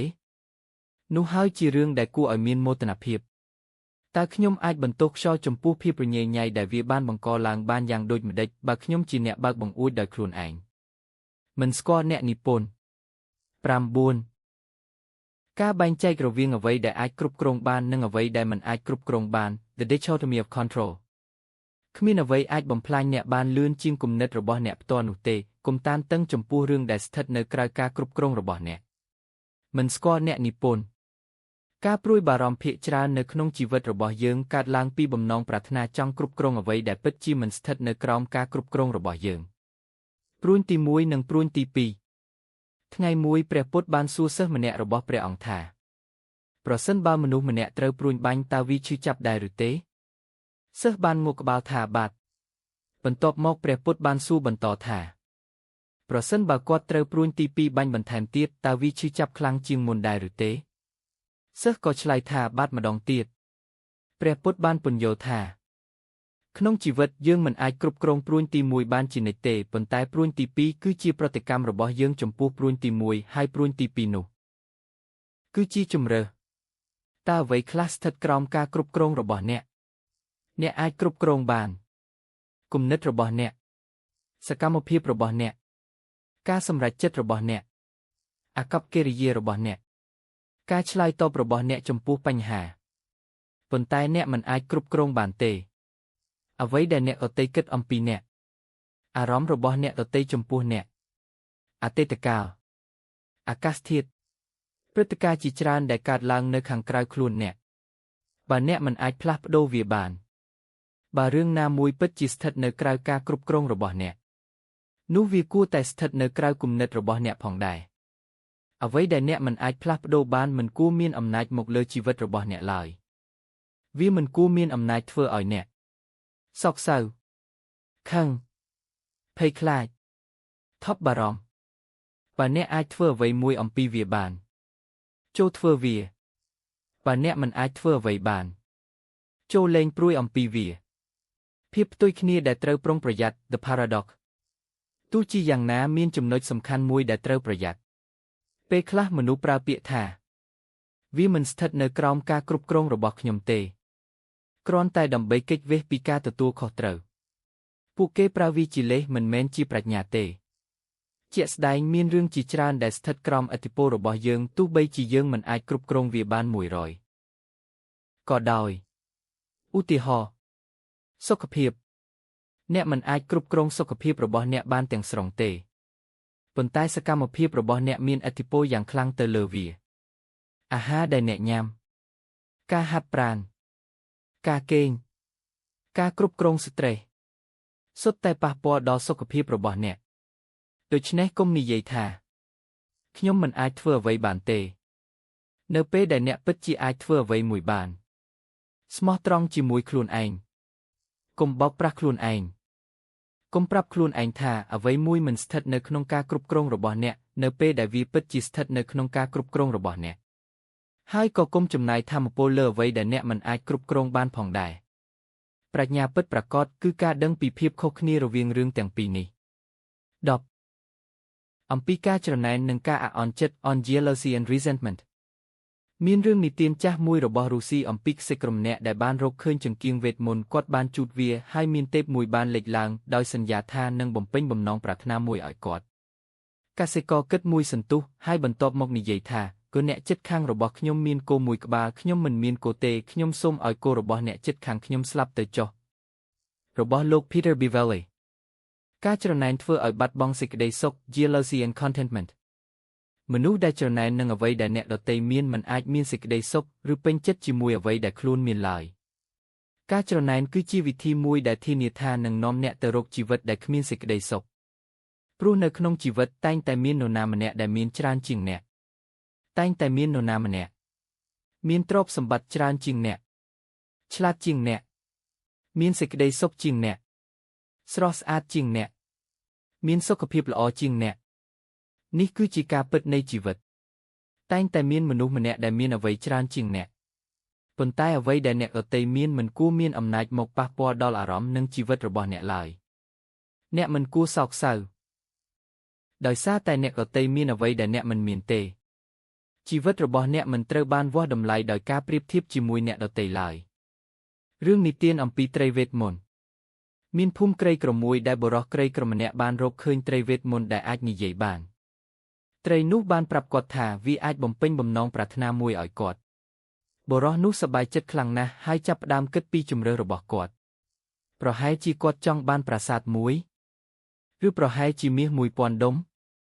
នៅពេលគាត់កំពុងតែសម្រេចចិត្តត្រីបានរំខានគាត់ហើយនិយាយថាមានលក្ខខណ្ឌមួយអ្វីក៏ដោយដែលអ្នកទទួលបានអ្នកជិតខាងរបស់អ្នកនឹងទទួលបាន2 ដងនៃអ្វីនោះដោយមិនស្ទាក់ស្ទើរបុរសនោះបានឆ្លើយថាបើដូច្នេះសូមឲ្យអ្នកចាក់ភ្នែកខ្ញុំមួយចំហៀងចេញទៅ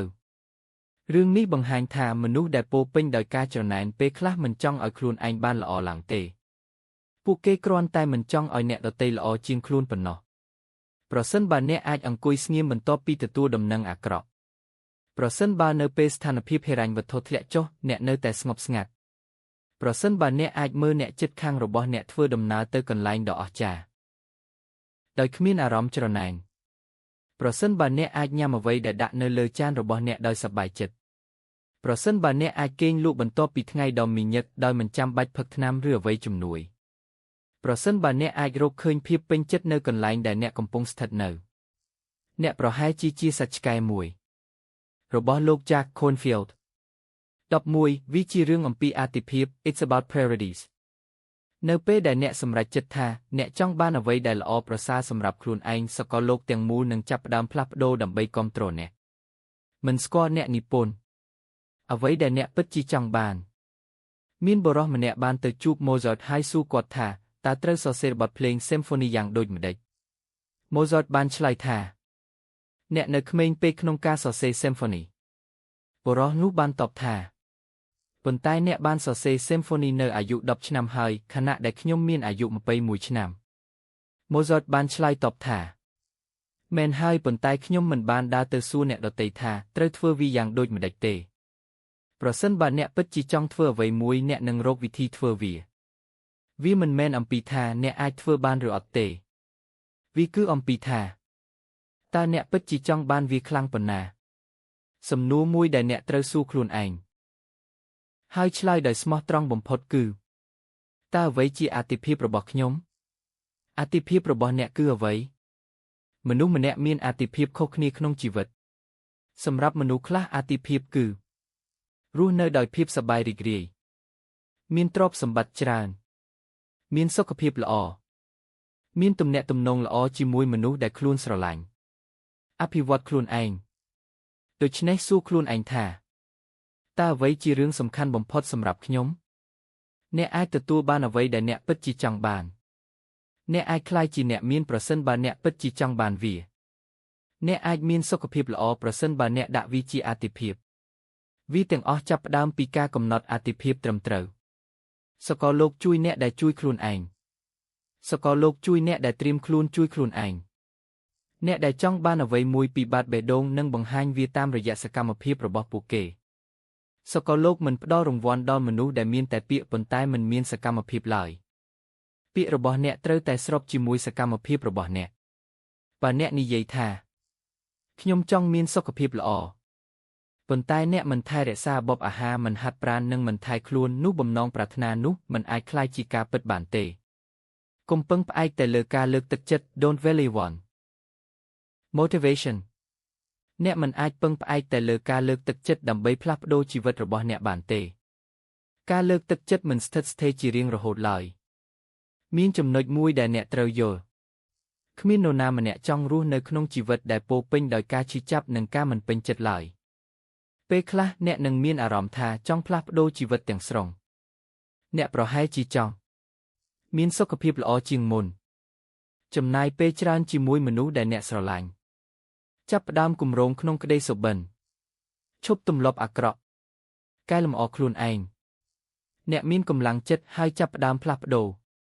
ប៉ុន្តែប៉ុន្មានថ្ងៃក្រោយអ្នកត្រឡប់ទៅទម្លាប់ចាស់វិញហើយវាคล้ายជាវត្តដដែលហេតុអ្វីបានជាបំណងឆ្នាំថ្មីភាគច្រើនបរាជ័យ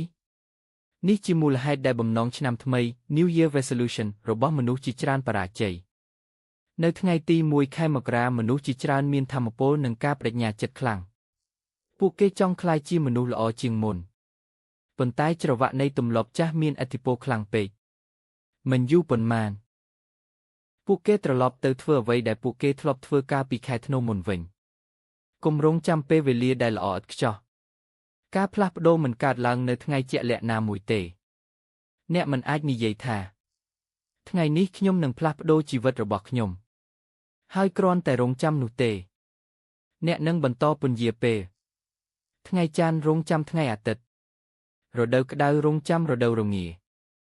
រដូវរងារងចាំរដូវក្តៅចុងឆ្នាំរងចាំឆ្នាំថ្មីចុងក្រោយអ្នកគ្រាន់តែរកលេសបន្តទៀតបំបែកខ្សែសង្វាក់នៃការពន្យាពេលនេះចាប់ផ្ដើមធ្វើនៅថ្ងៃនេះចាប់ផ្ដើមធ្វើឥឡូវនេះចាប់ផ្ដើមនៅខែធ្នូចាប់ផ្ដើមនៅអាយុ40ឆ្នាំចាប់ផ្ដើមនៅថ្ងៃសុក្រចាប់ផ្ដើមនៅម៉ោង5ល្ងាចចាប់ផ្ដើមនៅថ្ងៃទី31ចាប់ផ្ដើមយឺតក៏ដោយតែចាប់ផ្ដើមមិនស្គាល់អ្នកនិពន្ធ12អាចចាស់នឹងសាងសង់ផ្ទះចាស់ដដែល Old bricks will build the same house មនុស្សខ្លះអាចស្លាប់តាំងពីអាយុ18ឆ្នាំប៉ុន្តែមិនមានពិធីបុណ្យសពរហូតដល់អាយុ80ឆ្នាំមិនស្គាល់អ្នកនិពន្ធប្រសិនបើអ្នកមិនផ្លាស់ប្ដូរអ្វីទេអ្វីនឹងមិនផ្លាស់ប្ដូរឡើយជីវិតរបស់អ្នកនឹងមិនផ្លាស់ប្ដូរទេប្រសិនបើអ្នកនៅតែមិនផ្លាស់ប្ដូរអ្វីទម្លាប់ចាស់សកម្មភាពគំនិតមិត្តភ័ក្តិនិងទំនាក់ទំនងពីអតីតកាលរបស់អ្នកបានបង្កើតជាមនុស្សដែលអ្នកកំពុងក្លាយជានៅថ្ងៃនេះការផ្លាស់ប្ដូរដែលអ្នកកំពុងស្វែងរកនឹងមិនកើតឡើងទេប្រសិនបើអ្នកមិនផ្លាស់ប្ដូរពីវត្ថុធាតុដើមក៏ដែលបង្កើតជាជីវិតរបស់អ្នកឥតដែលអ្នកកំពុងកាន់ប្រសិនបើអ្នកនៅតែកាន់អតីតកាលរបស់អ្នកនឹងមិនអាចកាន់អ្វីថ្មីបានទេមនុស្សម្នាក់អាចកាន់ឥដ្ឋបានតែចំនួនកំណត់ប៉ុណ្ណោះប្រសិនបើអ្នកចង់កាន់ឥដ្ឋប្រភេទថ្មីអ្នកត្រូវទម្លាក់ឥដ្ឋចាស់ដែលអ្នកកំពុងកាន់ឥដ្ឋចាស់ទាំងនោះអាចជាគំនិតអវិជ្ជមានទម្លាប់មិនល្អសកម្មភាពដែលបំផ្លាញខ្លួនឯងមនុស្សដែលទាញអ្នកចុះក្រោមទំនាក់ទំនងដែលមិនជួយឲ្យអ្នករីកចម្រើនរបស់ចាស់ត្រូវតែចាកចេញដើម្បីបង្កើតកន្លែងសម្រាប់របស់ថ្មីមានមនុស្សខ្លះមិនដែលលះបង់អតីតកាលរបស់ពួកគេទេហើយមានមនុស្សខ្លះលះបង់បានមួយរយៈប៉ុន្តែក្រោយមកពួកគេត្រឡប់ទៅយកវាមកកាន់វិញអ្នកអាចទម្លាក់ឥដ្ឋចាស់បាននៅថ្ងៃនេះថ្ងៃស្អែកសប្តាហ៍ក្រោយឬឆ្នាំក្រោយប៉ុន្តែសេងឆាប់ធ្វើវាកាន់តែល្អសម្រាប់អ្នកស្លាប់នៅខាងក្នុង Dead within មានមនុស្សជាច្រើនដែលកំពុងដើររស់នៅប៉ុន្តែខាងក្នុងពួកគេដូចជាស្លាប់ពាក្យថាក៏ស្លាប់អ៊ីនៅទីនេះមិនមែនមានន័យថាពួកគេឈប់ដកដង្ហើមទេមានន័យថាពួកគេនៅរស់ប៉ុន្តែគ្រប់យ៉ាងនៅក្នុងជីវិតរបស់ពួកគេបានឈប់រស់គ្មានអ្វីថ្មីគ្មានការរីកចម្រើនពួកគេនៅតែជាមនុស្សដែលដូចប៉ុន្មានខែមុនសូម្បីតែប៉ុន្មានឆ្នាំកន្លងផុតទៅក៏ពួកគេនៅតែដែរគ្មានការរីកចម្រើនគ្មានជីវិតថ្មីមនុស្សជាច្រើនចង់ឲ្យជីវិតផ្លាស់ប្ដូរប៉ុន្តែមិនចង់ផ្លាស់ប្ដូរខ្លួនឯងចូលចិត្តការរីកចម្រើនប៉ុន្តែមិនចង់ខិតខំរីកចម្រើនចង់មានសេចក្តីសុខប៉ុន្តែមិនចង់ធ្វើអ្វីដើម្បីបង្កើតវាការផ្លាស់ប្ដូរមិនកើតឡើងពីការចង់បានទេវាកើតឡើងពីសកម្មភាពជឿជាក់លើខ្លួនឯង Trust in yourself អ្នកដឹងថាអ្នកត្រូវធ្វើអ្វីអ្នកគ្រាន់តែត្រូវមើលខាងក្នុងខ្លួនឯងដោយស្មោះត្រង់ចូលជឿលើអារម្មណ៍ខាងក្នុងរបស់អ្នកកាត់វាលេងវានឹងនាំអ្នកទៅរកផ្លូវត្រឹមត្រូវប៉ុន្តែប្រសិនបើអ្នកជ្រើសរើសផ្លូវដែលអ្នកដឹងជ្រៅក្នុងចិត្តថាមិនល្អសម្រាប់អ្នកនោះអ្នកកំពុងមិនស្ដាប់សំឡេងខាងក្នុងរបស់អ្នកឡើយអ្នកត្រូវស្ដាប់ឲ្យបានប្រុងប្រយ័ត្នដើម្បីយល់ពីអ្វីដែលវាកំពុងប្រាប់អ្នកដឹងថារឿងត្រឹមត្រូវគឺថែរក្សាសុខភាពរបស់អ្នកញ៉ាំអាហារដែលមានប្រយោជន៍ឈប់ខ្ជះខ្ជាយពេលវេលាចំណាយពេលជាមួយមនុស្សដែលអ្នកស្រឡាញ់យល់ដឹងថាជីវិតមានកំណត់មានភាពល្អនិងសប្បុរសចំពោះអ្នកដទៃជ័យជំនះ3ប្រចាំថ្ងៃ3 daily wins អ្នកត្រូវការជ័យជំនះ3ប្រចាំថ្ងៃ1ជ័យជំនះផ្លូវកាយ physical win តារត់លើកទម្ងន់ហែលទឹក2ជ័យជំនះផ្លូវចិត្ត mental win អានសៀវភៅសរសេរបង្កើតអ្វីថ្មីរៀនជំនាញថ្មី 3. ជ័យជំនះផ្លូវវិញ្ញាណ spiritual win អធិស្ឋានធ្វើសមាធិសិក្សាអភិវឌ្ឍខ្លួនខាងក្នុងចូលក្លាយជាអ្នកឈ្នះដែលពេញលេញមិនស្គាល់អ្នកនិពន្ធ 13. ជញ្ជាំងដែលមើលមិនឃើញ the invisible wall ចំពោះបុគ្គលភាពឆ្កួតគឺគំរមៀនប៉ុន្តែចំពោះក្រុមមហាជនប្រទេសនិងយុគសម័យវាជារឿងធម្មតារបស់លោក Friedrich Nietzsche អ្នកចិត្តវិទ្យាម្នាក់បានដាក់សត្វស្វា5ក្បាលចូលក្នុងបន្ទប់មួយនៅកណ្ដាលបន្ទប់មានជណ្ដើរមួយដែលនាំឡើងទៅកាន់ផ្លែចេកដែលព្យួរនៅលើពិដានរាល់ពេលដែលស្វាមួយក្បាលព្យាយាមឡើងជណ្ដើរស្វាទាំងអស់នឹងត្រូវបានបាញ់ទឹកត្រជាក់ខ្លាំងរឿងនេះកើតឡើងម្ដងហើយម្ដងទៀតបន្ទាប់ពីមួយរយៈការបាញ់ទឹកត្រូវបានបញ្ឈប់ប៉ុន្តែជំនួសឲ្យការឡើងទៅយកផ្លែចេកស្វាទាំងនោះចាប់ផ្ដើមរារាំងស្វាណាដែលព្យាយាមឡើងជណ្ដើរព្រោះពួកវាខ្លាចថានឹងមានការដាក់ទណ្ឌកម្មដូចមុនបន្ទាប់មកស្វាមួយក្បាលត្រូវបានដកចេញហើយជំនួសដោយស្វាថ្មីមួយដែលមិនធ្លាប់ដឹងអំពីការបាញ់ទឹកឡើយភ្លាមនៅពេលស្វាថ្មីព្យាយាមឡើងជណ្ដើរស្វាផ្សេងទាំងអស់បានទាញវាចុះនិងរារាំងវាមិនយូរប៉ុន្មានស្វាថ្មីក៏ជឿថាការឡើងជណ្ដើរគឺជារឿងមិនគួរធ្វើទោះបីវាមិនដឹងមូលហេតុក៏ដោយបន្ទាប់មកស្វាចាស់ត្រូវបានជំនួសម្ដងមួយរហូតដល់ស្វាទាំងអស់នៅក្នុងបន្ទប់សុទ្ធតែជាស្វាថ្មីអ្វីដែលគួរឲ្យចាប់អារម្មណ៍នោះគឺគ្មានស្វាណាមួយហ៊ានឡើងជណ្ដើរទៀតឡើយហើយក៏គ្មានស្វាណាមួយដឹងថាហេតុអ្វីបានជាពួកវាមិនអាចឡើងបានដែរទណ្ឌកម្មលែងមានទៀតហើយប៉ុន្តែការភ័យខ្លាចនៅតែមាននេះគឺជារបៀបដែលមនុស្សភាគច្រើនរស់នៅពេញមួយជីវិតរបស់ពួកគេមិនដែលព្យាយាមស្វែងយល់ពីការពិតដោយខ្លួនឯងទេផ្ទុយទៅវិញពួកគេគ្រាន់តែធ្វើតាមអ្វីដែលសង្គមធ្វើតាមទម្លាប់ដែលបានទទួលមកដោយមិនដែលសួរខ្លួនឯងថាតើវាពិតជាត្រឹមត្រូវមែនឬរឿងហ្វេនមួយទៀតសិស្សនៃសាលា Tende ដែលកំពុងសិក្សាសមាធិមុនពេលព្រះពុទ្ធសាសនាហ្វេនចូលមកប្រទេសជប៉ុនមានមិត្តជិតស្និទ្ធ4នាក់បានសន្យាជាមួយគ្នាថាពួកគេនឹងរក្សាភាពស្ងៀមស្ងាត់រយៈពេល7ថ្ងៃនៅថ្ងៃដំបូងអ្វីដំណើរការយ៉ាងល្អពួកគេទាំងអស់ស្ងៀមស្ងាត់ហើយផ្ដោតលើសមាធិប៉ុន្តែពេលយប់មកដល់ចង្កៀងប្រេងចាប់ផ្ដើមស្រអាប់សិស្សទី1ទប់មិនបានក៏ស្រែកទៅអ្នកបម្រើថាជួយកែចង្កៀងទាំងនេះផងសិស្សទី2ភ្ញាក់ផ្អើលហើយនិយាយថាយើងបានសន្យាថាមិននិយាយសោះមែនទេសិស្សទី3ក៏និយាយឡើងថាអ្នកទាំងពីរល្ងងណាស់ហេតុអ្វីបានជានិយាយចុងក្រោយសិស្សទី4និយាយដោយមោទនភាពថាខ្ញុំតែម្នាក់គត់ដែលមិនបាននិយាយជាក់ស្ដែងគាត់ក៏បាននិយាយដែរសារសំខាន់មនុស្សជាច្រើនរស់នៅក្រោមជញ្ជាំងដែលមើលមិនឃើញដែលកើតឡើងពីជំនឿការភ័យខ្លាចនិងទម្លាប់ដែលពួកគេទទួលមកពីអ្នកដទៃពួកគេមិនបានពិនិត្យថាជញ្ជាំងនោះពិតជាមានឬអត់ទេប៉ុន្តែពួកគេជឿថាវាមានហើយរស់នៅក្នុងដែនកំណត់នោះដូច្នេះសូមកុំទទួលយកគំនិតឬច្បាប់ណាមួយដោយគ្រាន់តែព្រោះមនុស្សភាគច្រើនជឿវាចូលសួរខ្លួនឯងស្វែងរកការពិតនិងមានភាពក្លាហានក្នុងការគិតដោយឯករាជ្យ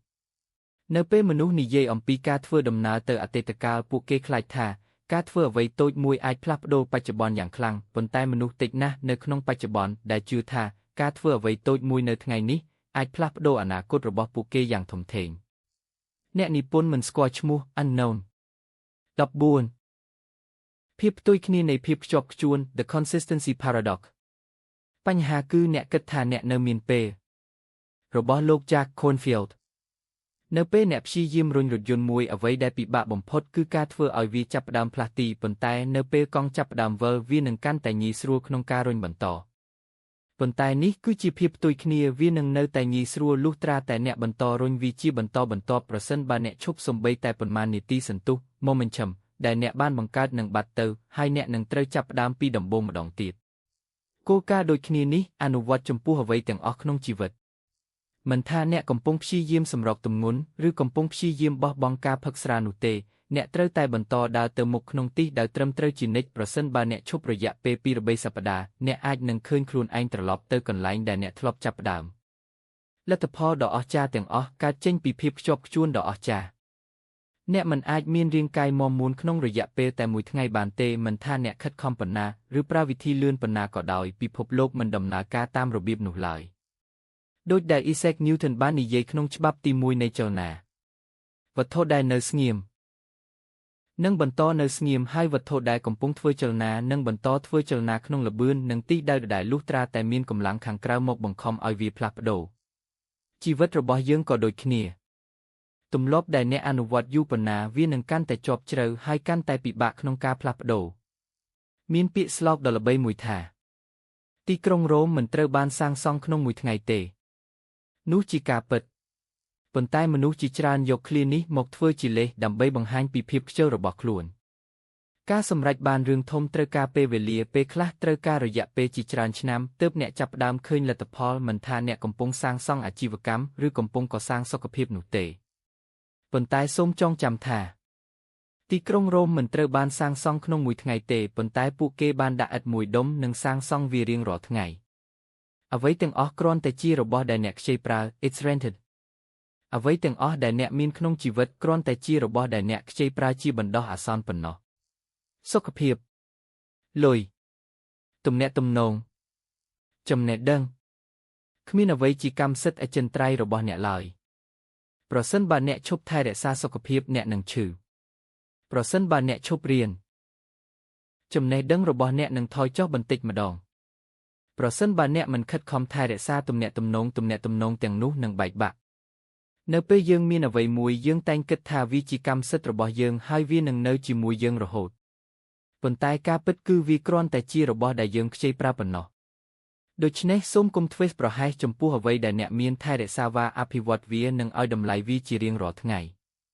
ភាពខ្ជិលសម្រាប់មហិច្ឆតាកំហឹងសម្រាប់ប្រាជ្ញាការភ័យខ្លាចសម្រាប់សុបិនអាត្មានិយមសម្រាប់ការរីកចម្រើនការច្រណែនសម្រាប់សេចក្តីសុខការសង្ស័យសម្រាប់ទំនុកចិត្តឥឡូវនេះសូមអានវាពីក្រោមឡើងលើអ្នកនិពន្ធមិនស្គាល់ឈ្មោះ Unknown 15ជីវិតរបស់អ្នកប្រសើរជាងអ្វីដែលអ្នកគិត Your life is better than you think អ្វីដែលអ្នកដេញតាមនឹងរត់គេចពីអ្នកនឹងតាក់ទាញអ្វីដែលសមនឹងអ្នកនៅពេលអ្នកស្គាល់ខ្លួនឯងច្បាស់ចូលស្វែងរកភាពពេញលេញក្នុងខ្លួនមិនមែនការបង្ខំទេប៉ុន្តែជាការហូរទៅតាមធម្មជាតិអ្នកនិពន្ធមិនស្គាល់ឈ្មោះ Unknown ឧត្តមសេនីយ៍ Adrian Carton de Ward កើតនៅប្រទេសបែលហ្សិកក្នុងឆ្នាំ1880គាត់បានបម្រើជាទាហានក្នុងសង្គ្រាមលោកទាំងពីរក្នុងអំឡុងពេលសង្គ្រាមគាត់ត្រូវគ្របកាំភ្លើងបាញ់ចំក្បាលមុខត្រចៀកពោះត្រគាកជើងនិងជើងគាត់បានបាត់បង់ភ្នែកខាងឆ្វេងរួចរស់រានមានជីវិតពីគ្រោះថ្នាក់យន្តហោះធ្លាក់ដល់ទៅ2ដងរត់គេចពីជំរំអ្នកទោសសង្គ្រាមហើយថែមទាំងហែកម្រាមដៃរបស់ខ្លួនឯងចេញទៀតផងព្រោះគ្រូពេទ្យបដិសេធមិនព្រមកាត់វាចោលទោះបីជាបានឆ្លងកាត់ការលំបាកដ៏ធ្ងន់ធ្ងរទាំងនេះក៏ដោយគាត់បានសរសេរក្នុងជីវប្រវត្តិរបស់ខ្លួនថានិយាយតាមត្រង់ទៅខ្ញុំរីករាយនឹងសង្គ្រាមសុបិនអាក្រក់របស់អ្នកអាចជាក្តីសុបិនរបស់អ្នកផ្សេងការងារដែលអ្នកស្អប់អាចជាការងារក្នុងក្តីស្រមៃរបស់មនុស្សម្នាក់ទៀតអ្នកប្រហែលជាគិតថាអ្នកត្រូវការរថយន្តថ្មីមួយដើម្បីមានសុភមង្គលប៉ុន្តែសូមចាំថាមានមនុស្សជាច្រើនដែលគ្រាន់តែប្រាថ្នាអាចដើរបានអ្នកចង់ទៅមើលអច្ឆរិយវត្ថុទាំង7របស់ពិភពលោកខណៈដែលមានមនុស្សខ្លះគ្រាន់តែប្រាថ្នាអាចមើលឃើញពិភពលោកអ្នកប្រហែលជាមានថ្ងៃដ៏អាក្រក់មួយប៉ុន្តែមាននរណាម្នាក់កំពុងឆ្លងកាត់ថ្ងៃដែលអាក្រក់ជាងអ្នកជាច្រើនថ្ងៃនេះមានមនុស្សម្នាក់បានបាត់បង់សមាជិកគ្រួសារទាំងមូលដោយសារគ្រោះថ្នាក់មានមនុស្សម្នាក់ដែលផ្ទះរបស់គាត់ត្រូវបានភ្លើងឆេះអស់មានមនុស្សម្នាក់ដែលបានបាត់បង់សមត្ថភាពមើលឃើញមានមនុស្សម្នាក់ដែលទើបតែទទួលដំណឹងថាពួកគេនឹងមិនអាចដើរបានទៀតឡើយជាញឹកញាប់យើងគិតថាជីវិតរបស់យើងអាក្រក់ព្រោះយើងប្រៀបធៀបវាជាមួយជីវិតដែលល្អជាងរបស់អ្នកដទៃពិតណាស់ជីវិតមិនតែងតែដំណើរការដូចដែលយើងរំពឹងទុកទេប៉ុន្តែនៅក្នុងទិដ្ឋភាពធំរបស់ជីវិតបញ្ហាជាច្រើនមិនធំដូចដែលយើងគិតឡើយចូលមានអារម្មណ៍រីករាយនិងដឹងគុណរាល់ពេលដែលអ្នកភ្ញាក់ពីដំណេកព្រោះមានមនុស្សជាច្រើនដែលមិនមានឱកាសឃើញពន្លឺថ្ងៃមួយថ្ងៃទៀតចូលដឹងគុណរាល់ពេលដែលអ្នកចូលគេងព្រោះមានមនុស្សជាច្រើនដែលមិនអាចត្រឡប់ទៅគ្រែរបស់ពួកគេវិញបាននៅចំពោះមុខសេចក្តីស្លាប់បញ្ហានិងក្តីបារម្ភភាគច្រើនរបស់យើងមើលទៅតូចតាចណាស់មានមនុស្សខ្លះគ្រាន់តែប្រាថ្នាចង់រស់នៅក្នុងថ្ងៃអាក្រក់របស់អ្នកប៉ុណ្ណោះអ្នកនិពន្ធមិនស្គាល់ឈ្មោះ Unknown ថ្ងៃធម្មតារបស់អ្នកគឺជាក្តីសុបិនរបស់មនុស្សម្នាក់ទៀតដូច្នេះចូលដឹងគុណជីវិតរាល់ថ្ងៃអ្នកនិពន្ធមិនស្គាល់ឈ្មោះ Unknown 15ខ្លួនអ្នកដ៏ល្អបំផុត The best version of yourself វេទមន្តដែលអ្នកកំពុងស្វែងរកស្ថិតនៅក្នុងការងារដែលអ្នកកំពុងជៀសវាងរបស់លោក David Palmer សូមស្រមៃថានៅថ្ងៃអនាគតមានខ្លួនអ្នកម្នាក់ដែលអ្នកស្ទើរតែមិនអាចស្គាល់បានមនុស្សម្នាក់ដែលប្រសើរជាងខ្លួនអ្នកសពថ្ងៃយ៉ាងខ្លាំងមនុស្សម្នាក់ដែលមានគុណសម្បត្តិទាំងអស់ដែលអ្នកកោតសរសើរ មនុស្សម្នាក់ដែលអ្នកចង់ក្លាយជាសូមសួរខ្លួនឯងថាតើខ្លួនអ្នកសពថ្ងៃខុសពីខ្លួនអ្នកដ៏ល្អបំផុតត្រង់ណាតើអ្វីកំពុងរារាំងអ្នកហេតុអ្វីបានជាអ្នកមិនចាប់ផ្ដើមដើរទៅរកមនុស្សម្នាក់នោះមនុស្សគ្រប់រូបសុទ្ធតែមានខ្លួនឯងក្នុងកំណែដែលប្រសើរជាងនេះទោះបីមនុស្សម្នាក់កោតសរសើរគុណសម្បត្តិខុសគ្នាក៏ដោយប៉ុន្តែសម្រាប់មនុស្សភាគច្រើនកំណែដ៏ល្អបំផុតរបស់ខ្លួនគឺជាមនុស្សដែលមានសុខភាពល្អមានវិន័យមានភាពច្នៃប្រឌិតមានចិត្តស្ងប់ស្ងាត់ពោរពេញដោយថាមពលមានប្រាជ្ញានិងគំនិតច្បាស់លាស់ខ្លួនអ្នកក្នុងកំណែដ៏អាក្រក់បំផុត worst version of yourself ឥឡូវនេះសូមស្រមៃពីខ្លួនអ្នកក្នុងកំណែដែលអាក្រក់បំផុតជាមនុស្សដែលអ្នកមិនចង់ក្លាយជាមនុស្សដែលអ្នកស្អប់ជាមនុស្សដែលគ្មានសុខភាពល្អគ្មានវិន័យគ្មានភាពច្នៃប្រឌិតគ្មានភាពស្ងប់ស្ងាត់គ្មានថាមពលនិងគ្មានប្រាជ្ញាសូមសួរខ្លួនឯងថាតើមនុស្សម្នាក់នោះមានរូបរាងបែបណាតើគាត់មានលក្ខណៈអ្វីខ្លះដែលអ្នកមិនចូលចិត្តមិនមែនមនុស្សគ្រប់គ្នាសុទ្ធតែត្រៀមខ្លួនឬចង់ក្លាយជាកំណែដ៏ល្អបំផុតរបស់ខ្លួននោះទេវាអាចស្ដាប់ទៅដូចជាមិនសមហេតុផលព្រោះមនុស្សភាគច្រើននិយាយថាពួកគេចង់អភិវឌ្ឍខ្លួនប៉ុន្តែកុំវិនិច្ឆ័យមនុស្សតាមពាក្យសម្ដីរបស់ពួកគេចូលវិនិច្ឆ័យតាមសកម្មភាពរបស់ពួកគេសូមសួរថាតើសកម្មភាពរបស់ពួកគេស្របតាមអ្វីដែលពួកគេនិយាយដែរឬទេ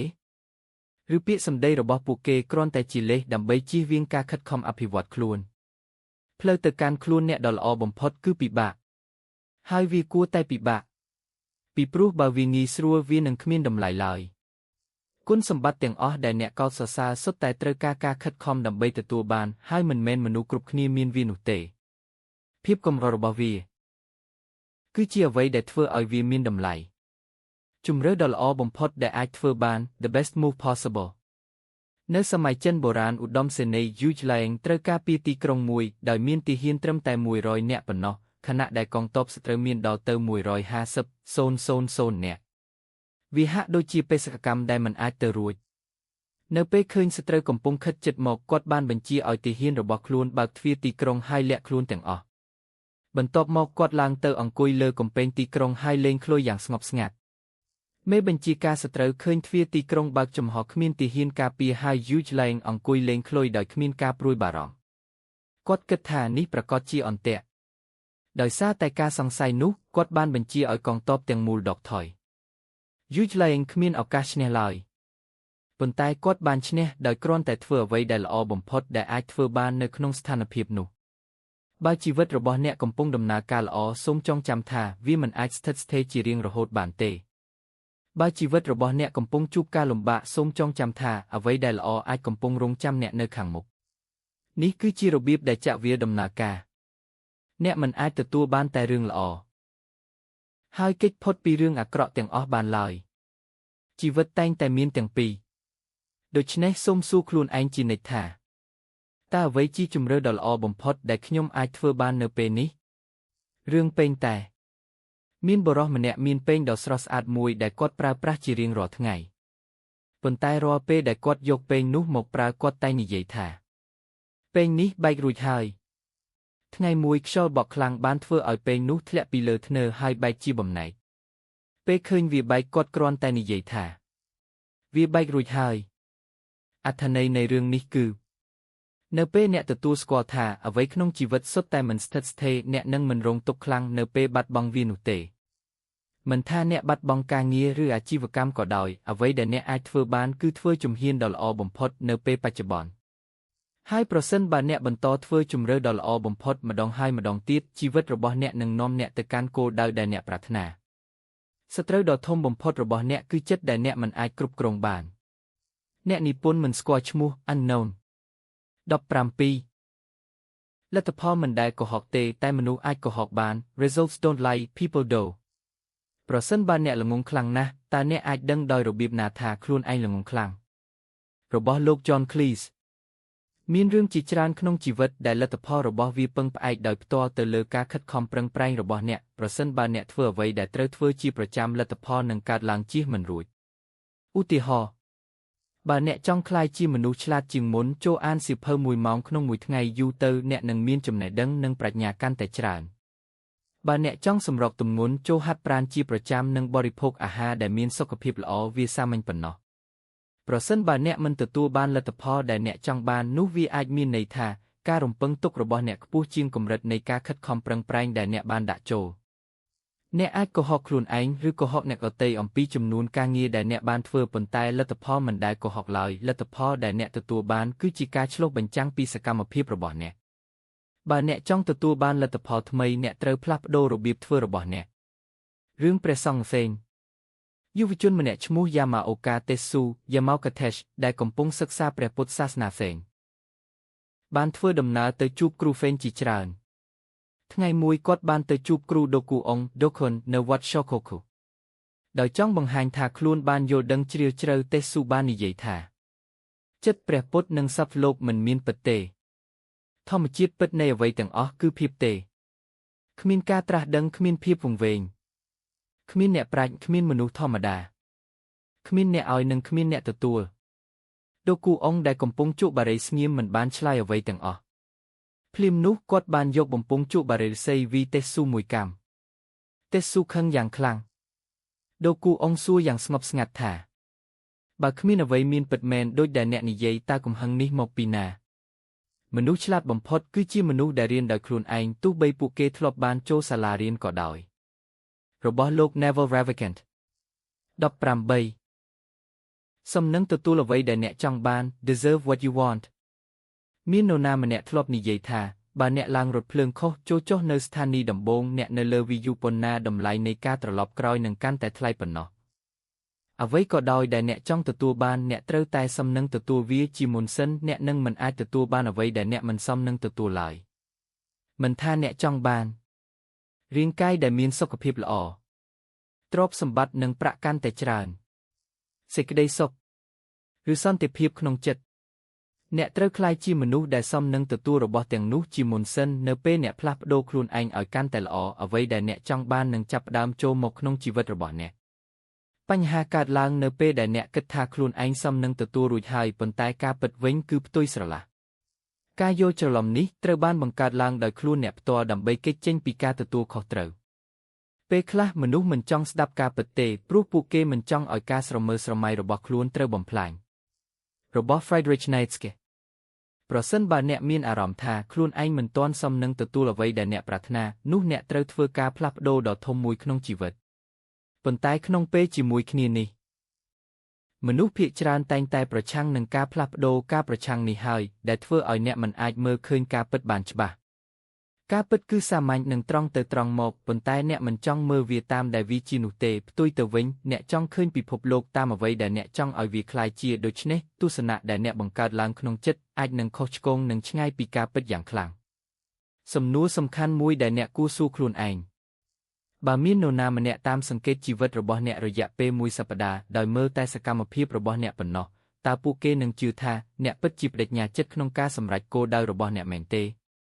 បើចម្លើយគឺមិនទេគីនោះប្រហែលជាអ្នកមិនទាន់រស់នៅស្របតាមគោលដៅដែលអ្នកអះអាងថាចង់បាននៅឡើយទេនៅក្នុងសង្គ្រាមរវាងអាត្មា ego អ្នកដែលចាញ់គឺជាអ្នកដែលឈ្នះពិតប្រាកដរបស់ព្រះពុទ្ធ19ធ្វើអ្វីដែលពិបាក do the hard things នៅពេលដែលអ្នកមិនលោភលន់អ្វីទាំងអស់នឹងមករកអ្នក unknown នឹកសវត្សរ៍ឆ្នាំ1970អ្នកចិត្តវិទ្យាជនជាតិអូទ្រីសអាមេរិក Walter Mischel បានធ្វើការសាកល្បងដ៏ល្បីមួយដែលហៅថា Marshmallow Test នំ Marshmallow ដើម្បីសិក្សាអំពីសមត្ថភាពក្នុងការពន្យាពេលការពេញចិត្តភ្លាម Delayed gratification ក្នុងការសាកល្បងនេះកុមារម្នាក់ត្រូវបានផ្ដល់នំ Marshmallow មួយដុំហើយប្រាប់ថាប្រសិនបើពួកគេមិនញ៉ាំនំនោះក្នុងរយៈពេលខ្លីមួយពួកគេនឹងទទួលបាននំមួយដុំទៀតនោះមានន័យថាពួកគេនឹងទទួលបាននំសរុប2ដុំបន្ទាប់មកអ្នកស្រាវជ្រាវបានចាក់ចេញពីបន្ទប់រយៈពេល15នាទីក្នុងអំឡុងពេលនោះកុមារជាច្រើនមិនអាចទប់ចិត្តបានហើយបានញ៉ាំនំនោះភ្លាមមានតែចំនួនតិចប៉ុណ្ណោះដែលអាចអត់ធ្មត់រង់ចាំបានជាច្រើនឆ្នាំក្រោយមកការតាមដានបានបង្ហាញថាកុមារដែលអាចគ្រប់គ្រងចិត្តនិងពន្យាពេលការពេញចិត្តបានមានទំនោរទទួលបានជោគជ័យក្នុងជីវិតខ្ពស់ជាងពួកគេទទួលបានពិន្ទុសេតខ្ពស់ជាងមានហានិភ័យថត់តិចជាងនិងជាទូទៅមានគុណភាពជីវិតល្អជាងផ្លូវដែលពិបាកជាធម្មតាគឺជាផ្លូវត្រឹមត្រូវ កម្រណាស់ដែលជំរឿដ៏ពិបាកមិនមែនជាជំរឿត្រឹមត្រូវដូច្នេះចូលធ្វើអ្វីដែលពិបាកធ្វើអ្វីដែលអ្នកខ្លាចធ្វើអ្វីដែលធ្វើឲ្យអ្នកមិនស្រួលចិត្តការរីកចម្រើនរបស់អ្នកលាក់ខ្លួននៅក្នុងការលំបាកបើអ្នករត់គេចពីបញ្ហានិងការលំបាកជីវិតរបស់អ្នកនឹងកាន់តែលំបាកទៅវិញអ្នកអាចធ្វើវាបានប្រសិនបើអ្នកសម្រេចចិត្តធ្វើអ្វីដែលពិបាកគឺជាអ្វីដែលមានតម្លៃបំផុតអ្វីដែលពិបាកប៉ុន្តែមានតម្លៃក្រោកពីដំណេកព្រលឹមគឺពិបាកហាត់ប្រាណជាប្រចាំគឺពិបាករៀនអ្វីថ្មីគឺពិបាកជឿជាក់លើអារម្មណ៍ដ៏ជ្រាលជ្រៅ gut feeling របស់ខ្លួនគឺពិបាកធ្វើជាមនុស្សដែលចេះយកចិត្តទុកដាក់អ្នកដទៃគឺពិបាកជឿជាក់លើខ្លួនឯងគឺពិបាកទុកចិត្តអ្នកដទៃគឺពិបាកខិតខំធ្វើការងាររហូតដល់ចប់គឺពិបាក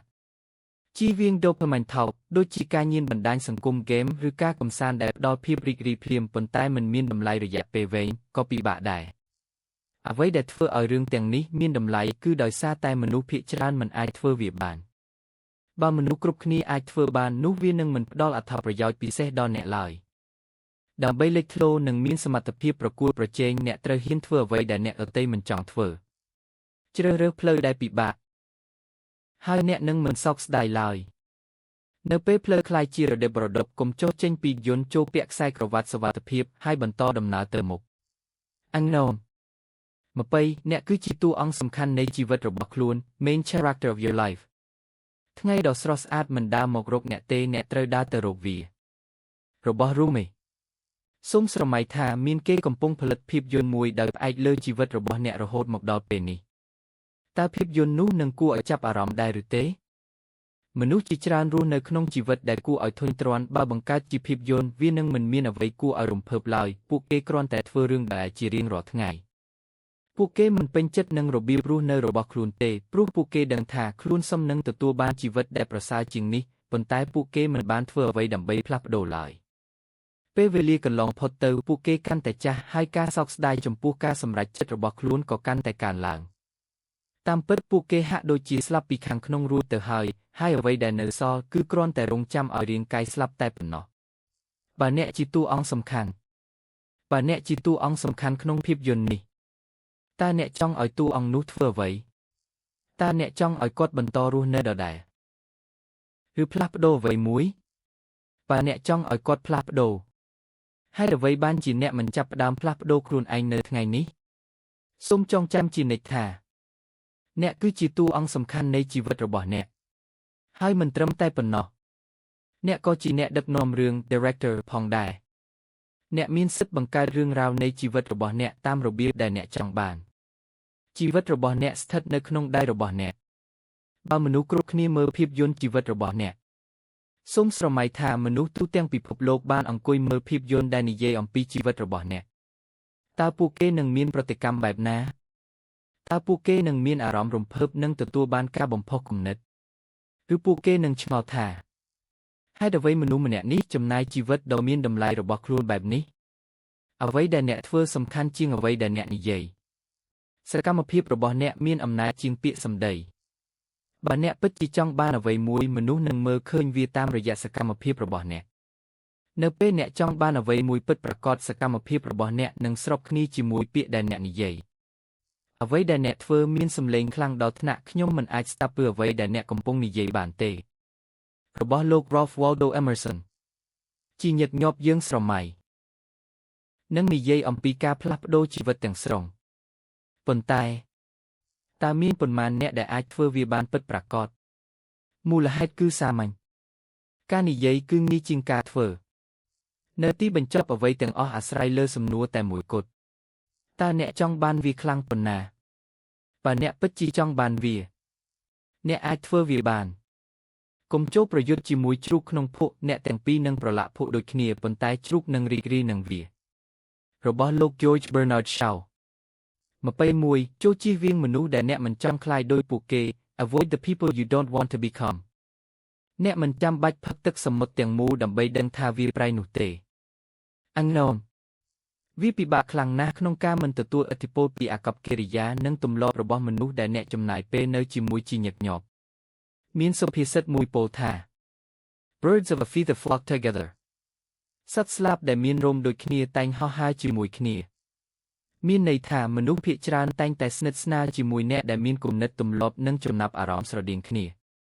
ជាទូទៅបើអ្នកចង់ក្លាយជាផ្នែកមួយនៃក្រុមណាមួយអ្នកត្រូវមានទម្លាប់និងរបៀបរស់នៅប្រហាក់ប្រហែលនឹងក្រុមនោះអ្នកមិនអាចរក្សាទម្លាប់ខុសពីគេហើយនៅតែជាផ្នែកមួយនៃក្រុមដែលមានទម្លាប់ផ្ទុយគ្នាបានយូរឡើយចុងក្រោយនឹងមានរឿងមួយកើតឡើងក្រុមនោះផ្លាស់ប្ដូរតាមអ្នកឬអ្នកផ្លាស់ប្ដូរតាមក្រុមភាគច្រើនគឺជាជម្រើសទីពីរក្រុមមានឥទ្ធិពលលើបុគ្គលច្រើនជាងបុគ្គលមានឥទ្ធិពលលើក្រុមមនុស្សម្នាក់ត្រូវបានគេស្គាល់តាមរយៈមិត្តភ័ក្តិដែលគាត់សេពគប់របស់អេសបមិនមែនត្រឹមតែមនុស្សប៉ុណ្ណោះទេគោលការណ៍នេះក៏អនុវត្តចំពោះអ្វីដែលអ្នកបញ្ចូលទៅក្នុងចិត្តរបស់អ្នកផងដែរដូចជាសៀវភៅដែលអ្នកអានវីដេអូដែលអ្នកមើលតន្ត្រីដែលអ្នកស្ដាប់បណ្ដាញសង្គមដែលអ្នកប្រើនិងព័ត៌មានដែលអ្នកទទួលរៀងរាល់ថ្ងៃសូមប្រុងប្រយ័ត្នចំពោះមនុស្សដែលអ្នកស្និទ្ធស្នាលនិងគំនិតដែលអ្នកអនុញ្ញាតឲ្យចូលមកក្នុងចិត្តមនុស្សអាក្រក់ម្នាក់ឬគំនិតអវិជ្ជមានតែមួយក៏អាចបំផ្លាញជីវិតរបស់អ្នកបានដែរកុំខ្ជះខ្ជាយពេលព្យាយាមផ្លាស់ប្ដូរមនុស្សគ្រប់គ្នាជាញឹកញាប់វាងាយស្រួលជាងក្នុងការផ្លាស់ប្ដូរបរិយាកាសនិងមនុស្សដែលអ្នកនៅជាមួយជាងព្យាយាមផ្លាស់ប្ដូរពួកគេមានពាក្យមួយពោលថាធ្លុកនឹងនៅតែធ្វើដោយធ្លុកសំណួរដែលអ្នកគួរសួរខ្លួនឯងគឺហេតុអ្វីបានជាអ្នកនៅតែទៅសៀកនៃគឺបើអ្នកដឹងថាបរិយាកាសឬមនុស្សណាម្នាក់មានឥទ្ធិពលអាក្រក់លើជីវិតរបស់អ្នកកុំបន្តនៅទីនោះដោយសង្ឃឹមថាពួកគេនឹងផ្លាស់ប្ដូរពេលខ្លះការផ្លាស់ប្ដូរដ៏ល្អបំផុតគឺការដើរចេញមនុស្សភាគច្រើនគ្រាន់តែរស់តាមអ្នកដទៃគំនិតរបស់ពួកគេគឺជាមតិរបស់អ្នកផ្សេងជីវិតរបស់ពួកគេគឺជាការធ្វើត្រាប់តាមហើយចំណង់ចំណូលចិត្តរបស់ពួកគេគ្រាន់តែជាពាក្យដកស្រង់ពីអ្នកដទៃប៉ុណ្ណោះរបស់លោក Oscar Wilde 22ឈប់ខ្ជះខ្ជាយជីវិតរបស់អ្នក How to Stop Wasting Your Life នេះគឺជាហានិភ័យដែលមនុស្សសម័យទំនើបជួបប្រទះថ្ងៃណាមួយគាត់អាចភ្ញាក់ឡើងហើយដឹងថាគាត់បានបាត់បង់ពាក់កណ្ដាលជីវិតរបស់ខ្លួនទៅហើយរបស់ Carl Jung បើអ្នកសង្កេតឲ្យបានច្បាស់អ្នកនឹងឃើញថាមនុស្សភាគច្រើនរស់នៅក្នុងជីវិតដែលអាចទីទុកជាមុនបានពួកគេស៊ាំនឹងទម្លាប់ប្រចាំថ្ងៃរបស់ខ្លួនខ្លាំងពេកទោះបីជាមនុស្សជាច្រើននិយាយថាពួកគេចង់ផ្លាស់ប្ដូរក៏ដោយតាមពិតទៅពួកគេមិនចង់ផ្លាស់ប្ដូរឡើយពីព្រោះការផ្លាស់ប្ដូរមានន័យថាត្រូវប្រឈមមុខនឹងភាពមិនស្រួលវាមានន័យថាត្រូវចាកចេញពីកំពង់ផែដែលមានសុវត្ថិភាពហើយចូលទៅក្នុងសមុទ្រដ៏គ្រោះថ្នាក់មនុស្សភាគច្រើនចាប់ផ្ដើមនិយាយអំពីការផ្លាស់ប្ដូរនៅពេលជីវិតកាន់តែលំបាកបន្តិចប៉ុន្តែនៅពេលអ្វីត្រឡប់មកធម្មតាវិញពួកគេក៏បោះបង់គោលបំណងនោះហើយត្រឡប់ទៅរកទម្លាប់ចាស់វិញរៀងរាល់ដើមឆ្នាំថ្មីមនុស្សជាច្រើនសន្យាថានឹងធ្វើអ្វីដែលពិបាកដូចជាចាប់ផ្ដើមរបបអាហារហាត់ប្រាណឈប់ជក់បារីបង្កើតទម្លាប់ល្អប៉ុន្តែបន្ទាប់ពី2-3ថ្ងៃឬ2-3សប្តាហ៍ពួកគេក៏ត្រឡប់ទៅរកភាពស្រួលដូចដើមវិញការឆ្លងកាត់មហាសមុទ្រទាំងមូលគឺពិបាកពេកដូច្នេះមនុស្សជាច្រើនគ្រាន់តែចេញពីកំពង់ផែបន្តិចបន្ទាប់មកក៏បង្វែរនាវាត្រឡប់មកវិញឆ្នាំក្រោយក៏កើតឡើងដូចគ្នាចុងក្រោយនាវាចាស់ពេកមិនអាចចេញដំណើរទៅសមុទ្របានទៀតឡើយហើយទីបំផុតវាក៏លិចចូលបង្ខំខ្លួនឯងឲ្យចេញពីតំបន់ផាសុកភាពជានិច្ចធ្វើអ្វីដែលបំបែកទម្លាប់ប្រចាំថ្ងៃរបស់អ្នកធ្វើដំណើរកម្សាន្តរៀនភាសាថ្មីសាកល្បងចំណង់ចំណូលចិត្តថ្មីធ្វើអ្វីដែលធ្វើឲ្យអ្នកមានអារម្មណ៍មិនស្រួលដុតទូកចោល burn the boats ការសម្រេចចិត្តដុតទូកចោលមានន័យថាបដិញ្ញាចិត្តទាំងស្រុងដោយមិនទុកផ្លូវថយក្រោយវាជារឿងប្រថុយប្រថានជាការពិតទៅការមានជម្រើសច្រើនគឺមានសុវត្ថិភាពហើយក្នុងករណីជាច្រើនវាជាជម្រើសល្អប៉ុន្តែការរស់នៅដោយសុវត្ថិភាពពេកនឹងមិនអនុញ្ញាតឲ្យអ្នករីកចម្រើនឡើយការបំភាន់ថាខ្លួនមានសុវត្ថិភាពនឹងរារាំងអ្នកមិនឲ្យឃើញសក្តានុពលពិតរបស់ខ្លួនសុវត្ថិភាពនៃកំពង់ផែមិនអាចអនុញ្ញាតឲ្យនាវារបស់អ្នកធ្វើដំណើរទៅកាន់សមុទ្រដ៏ធំបានឡើយមនុស្សភាគច្រើនជាប់គាំងរវាងរឿងពីរយ៉ាងអ្វីដែលពួកគេមានអ្វីដែលពួកគេចង់បានចូលប្រាជ្ញាចិត្តឲ្យអស់ពីចិត្តហ៊ានប្រថុយហ៊ានសាកល្បងហ៊ានចាប់ផ្ដើមវានឹងធ្វើឲ្យជីវិតរបស់អ្នកមានរសជាតិនិងមានអារម្មណ៍ថាអ្នកពិតជាកំពុងរស់នៅពេលអ្នកចាស់ទៅអ្វីដែលអ្នកនឹងចងចាំមិនមែនថ្ងៃធម្មតានោះទេប៉ុន្តែជាដំណើរផ្សងព្រេងដែលអ្នកបានហ៊ានធ្វើកាត់បន្ថយហានិភ័យដែលមិនចាំបាច់ minimize the stupid risk នៅពេលខ្ញុំនិយាយថាចូលហ៊ានប្រថុយខ្ញុំមិនមានន័យថាឲ្យអ្នកលោតចេញពីយន្តហោះដោយមិនដឹងសូម្បីតែរបៀបបើកឆ័ត្រយ៉ងនោះទេចូលជ្រើសរើសហានិភ័យដែលមានតម្លៃសិក្សាព័ត៌មានឲ្យបានគ្រប់គ្រាន់រៀបចំផែនការឲ្យបានល្អកុំប្រថុយដោយងឹតងល់ការប្រថុយដោយគ្មានការគិតមិនមែនជាភាពក្លាហានទេតែជាភាពល្ងងខ្លៅបន្ទាត់រវាងហានិភ័យដែលសមនឹងទទួលនិងហានិភ័យដែលមិនគួរទទួលគឺស្តើងណាស់ការការពារបញ្ហាប្រសើរជាងការដោះស្រាយបញ្ហា avoiding problem solving problems សញ្ញានៃមនុស្សឆ្លាតវៃមិនមែនស្ថិតនៅលើសមត្ថភាពដោះស្រាយបញ្ហានោះទេប៉ុន្តែស្ថិតនៅលើសមត្ថភាពការពារមិនឲ្យបញ្ហាកើតឡើងតាំងពីដំបូងបើអ្នកថែរក្សារាងកាយរបស់អ្នកឲ្យបានល្អនោះបញ្ហាសុខភាពនឹងកើតមានតិចបើអ្នកគ្រប់គ្រងហិរញ្ញវត្ថុរបស់អ្នកបានល្អនោះបញ្ហាលុយកាក់ក៏នឹងតិចដែរបើអ្នកថែរក្សាទំនាក់ទំនងជាពិសេសជាមួយគ្រួសារនិងមិត្តភ័ក្តិនោះបញ្ហាទំនាក់ទំនងក៏នឹងកើតមានតិចចូលរៀបចំខ្លួនជាមុនដើម្បីការពារបញ្ហាមុនពេលវាកើតឡើងប៉ុន្តែប្រសិនបើបញ្ហាបានកើតឡើងហើយរឿងអាក្រក់បំផុតដែលអ្នកអាចធ្វើបានគឺមិនអើពើវាបញ្ហាមិនអាចដោះស្រាយខ្លួនឯងបានទេប្រសិនបើរាងកាយរបស់អ្នកមានបញ្ហាការមិនអើពើវានឹងមិនធ្វើឲ្យវាល្អឡើងវិញឡើយអ្នកត្រូវចាត់វិធានការនិងដោះស្រាយវាដោយខ្លួនឯងនៅពេលសេចក្តីស្លាប់មករកអ្នកសូមឲ្យវាបានឃើញថាអ្នកពិតជាបានរស់នៅមិនមែនគ្រាន់តែមានជីវិតប៉ុណ្ណោះទេ Unknown 23អ្នកអាចធ្វើបាន You can do it សេចក្តីសុខសាន្តក្នុងចិត្តរបស់អ្នកអាចនឹងធ្វើឲ្យអ្នកបាត់បង់មនុស្សមួយចំនួនទោះជាយ៉ាងណាចូលជ្រើសរើសសេចក្តីសុខសាន្តនោះ Unknown នេះគឺជាអត្ថបទដ៏ល្អបំផុតមួយដែលខ្ញុំបានអានក្នុងរយៈពេលយូរដូច្នេះខ្ញុំសូមចែករំលែកវាដោយដែលវាត្រូវបានសរសេរឡើងប្រសិនបើ Charlie Munger មិនបោះបង់ទេនោះអ្នកក៏គ្មានហេតុផលបោះបង់ដែរ If Charlie Munger didn't quit when he was divorced, broke, and burying his 9-year-old son, you have no excuse. ដោយ Joshua Kenyon នៅអាយុ31ឆ្នាំ Charlie Munger បានជួបវិបត្តិដ៏ធំបំផុតក្នុងជីវិតគាត់លែងលះប្រពន្ធគាត់គ្មានលុយហើយកំពុងបញ្ចុះស្កូនប្រុសអាយុ9ឆ្នាំដែលបានស្លាប់ដោយសារជំងឺមហារីកឈាម leukemia ប៉ុន្តែនៅពេលគាត់មានអាយុ69ឆ្នាំគាត់បានក្លាយជាមនុស្សម្នាក់ក្នុងចំណោមមហាសេដ្ឋីកំពូល400នាក់របស់ពិភពលោកគាត់បានរស់នៅជាមួយភរិយាទី2របស់គាត់អស់ជាង35ឆ្នាំមានកូន8នាក់មានចៅជាច្រើននិងត្រូវបានគេចាត់ទុកថាជាអ្នកគិតផ្នែកធុរកិច្ចដ៏មានឥទ្ធិពលបំផុតម្នាក់ក្នុងប្រវត្តិសាស្ត្រទីបំផុតគាត់បានសម្រេចក្តីសុបិនរបស់ខ្លួនមានទ្រព្យសម្បត្តិយ៉ាងច្រើនមានផ្ទះពោពេញទៅដោយសៀវភៅមានគ្រួសារដ៏ធំនិងមានសុភមង្គល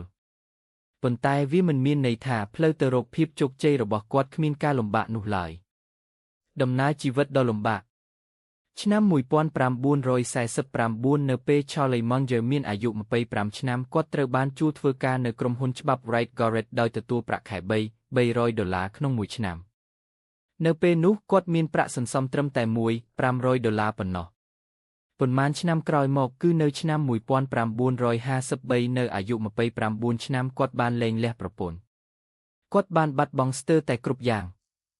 អតីតភរិយារបស់គាត់បានរក្សាទុកផ្ទះគ្រួសារនៅ South Pasadena រដ្ឋ California ខណៈដែល Charlie ត្រូវផ្លាស់ទៅរស់នៅក្នុងបន្ទប់តូចដែលគាត់ពិពណ៌នាថាអាក្រក់ខ្លាំងណាស់នៅ University Club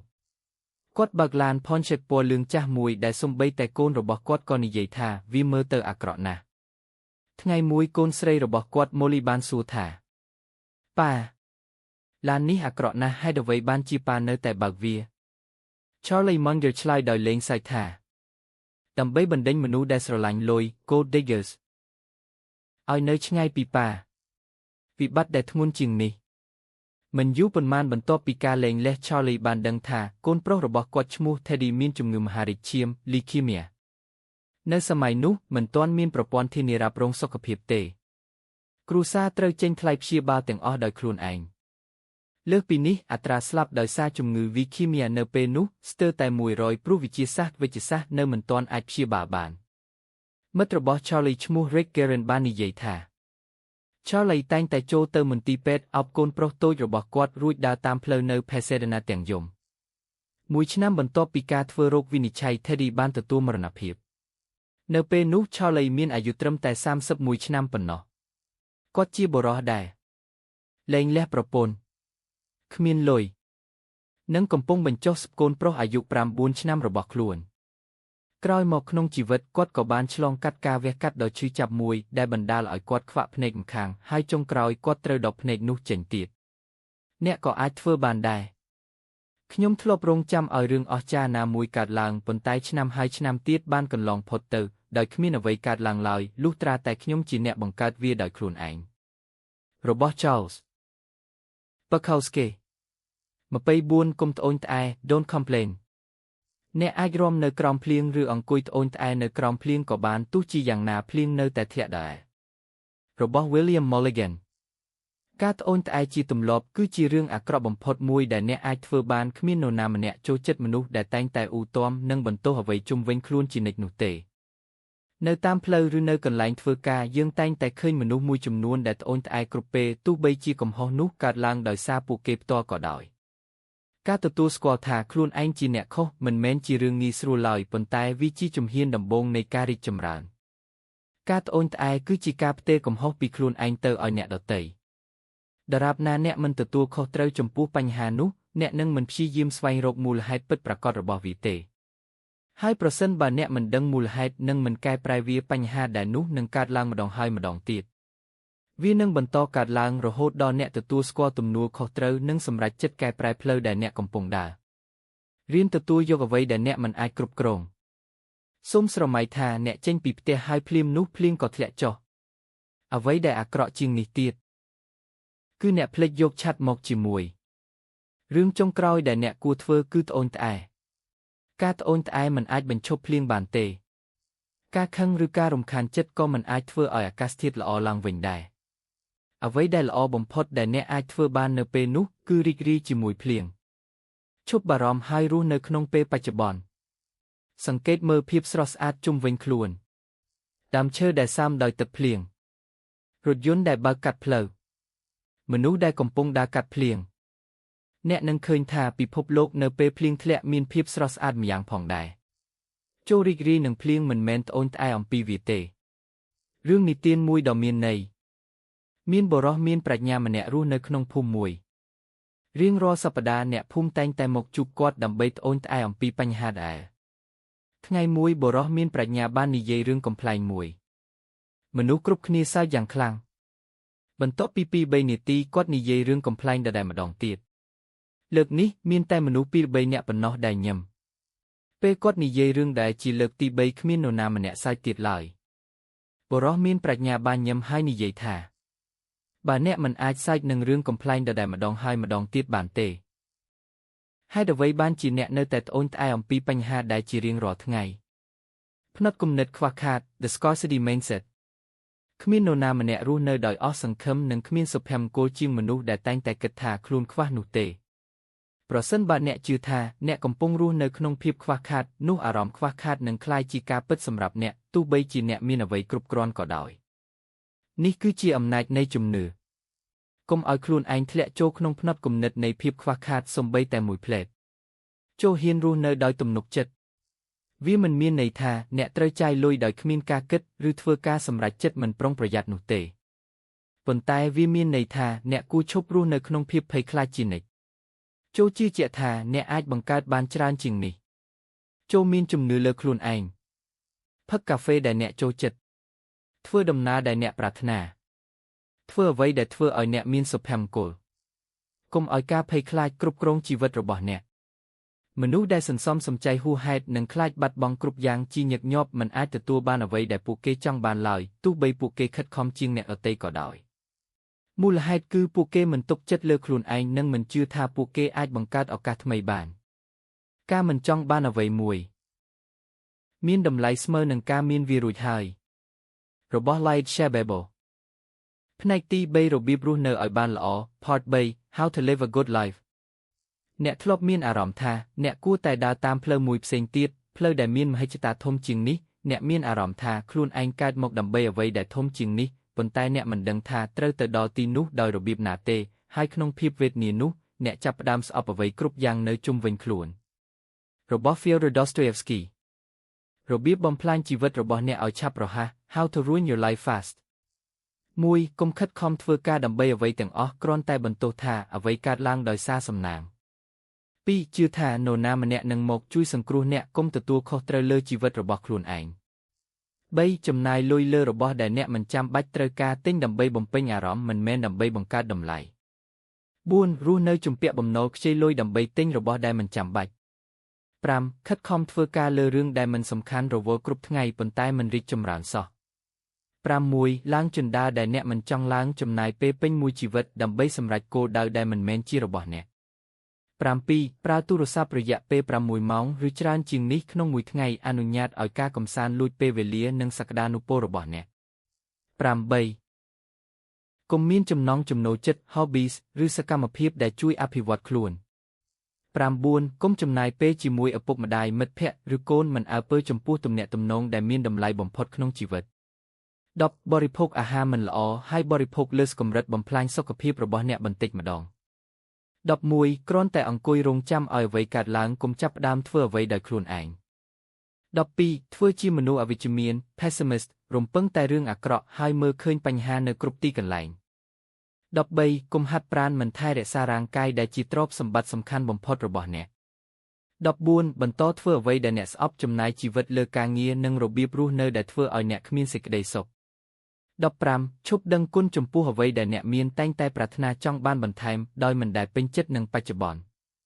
ជីវិតមិនត្រូវបានបំផ្លាញដោយការសម្រេចចិត្តធំមួយទេប៉ុន្តែត្រូវបានបំផ្លាញដោយទម្លាប់អាក្រក់តូចដែលធ្វើម្ដងហើយម្ដងទៀតរាល់ថ្ងៃ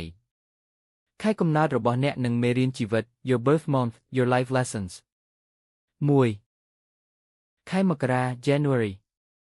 អ្នកត្រូវរស់នៅដោយដឹងថាជីវិតខ្លីណាស់ប្រសិនបើអ្នកមិនប្រុងប្រយ័ត្នវានឹងកន្លងផុតទៅយ៉ាងលឿនហើយមុនអ្នកដឹងខ្លួនអ្នកនឹងចាស់ទៅបើអ្នកមានសំណាងអ្នកអាចរស់បានដល់អាយុ80ឆ្នាំវាហាក់ដូចជាយូរប៉ុន្តែជាការពិតវាខ្លីណាស់កុំគិតថាអ្នកនៅក្មេងហើយនៅមានពេលច្រើនពេលវេលារបស់អ្នកមានកំណត់ 2. ខែកុម្ភៈ February មនុស្សជុំវិញអ្នកមានឥទ្ធិពលលើអ្នកនឹងក្លាយជាមនុស្សដូចអ្នកដែលអ្នកចំណាយពេលជាមួយញឹកញាប់បំផុតដូច្នេះចូលជ្រើសរើសនៅជាមួយមនុស្សដែលមានចិត្តល្អស្រឡាញ់ជីវិតនិងផ្ដល់ថាមពលវិជ្ជមានកុំរស់នៅជាមួយមនុស្សដែលពោរពេញដោយការខឹងសម្បារនិងភាពអវិជ្ជមានបើអ្នកមានតម្លៃជីវិតខុសពីនរណាម្នាក់ការចាកចេញពីពួកគេមិនមែនជារឿងខុសទេស្ថិតនៅជាមួយមនុស្សដែលធ្វើឲ្យអ្នកមានអារម្មណ៍រស់រវើកសប្បាយរីករាយនិងមានកម្លាំងចិត្ត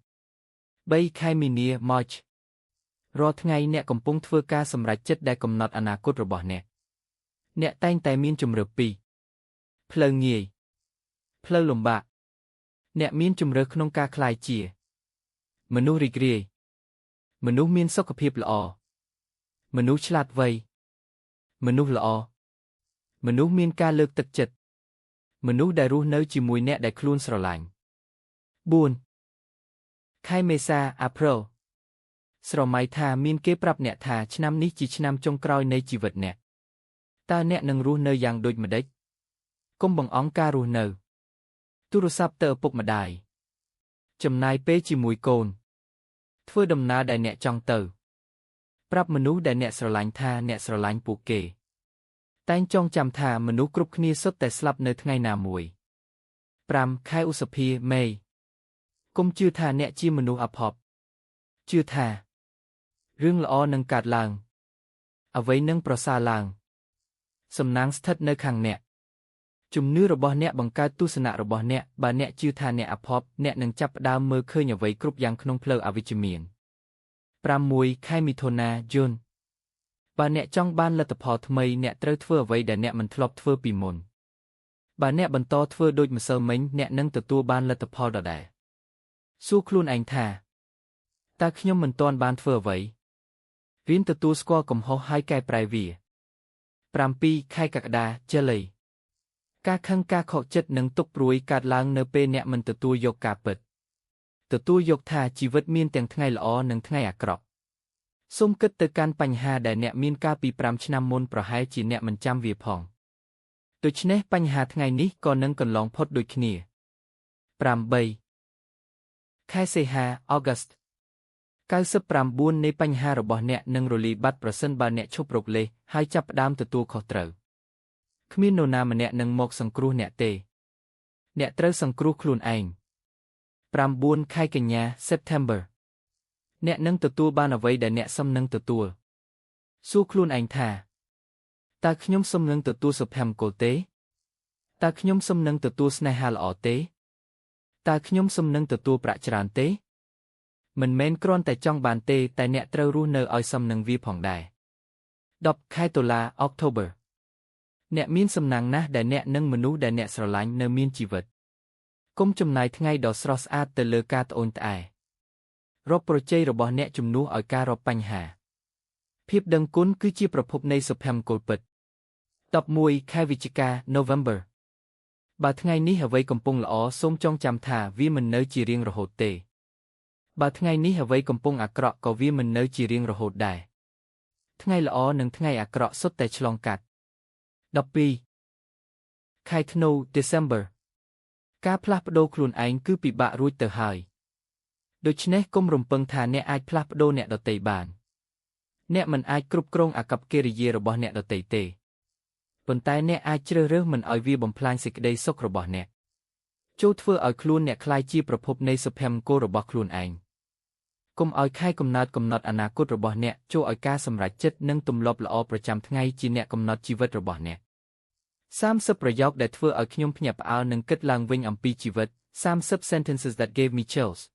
1ទឹកត្រជាក់មិនคล้ายជាក្តៅឡើយទោះអ្នកលោតចូលយឺតប៉ុណ្ណាក៏ដោយ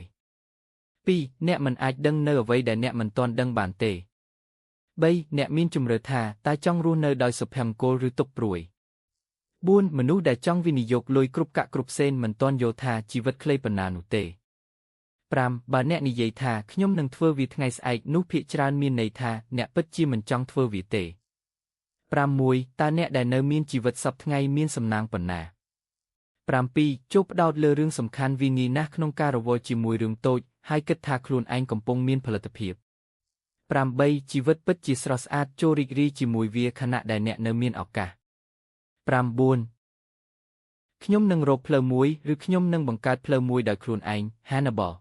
10នៅពេលភ្លៀងឈប់ឆាត់คล้ายជាបន្ទុកដូចគ្នានេះដែរភាពស្មោះត្រង់របស់មនុស្សខ្លះបញ្ចប់នៅពេលអត្ថប្រយោជន៍បាត់បង់មិនស្គាល់អ្នកនិពន្ធ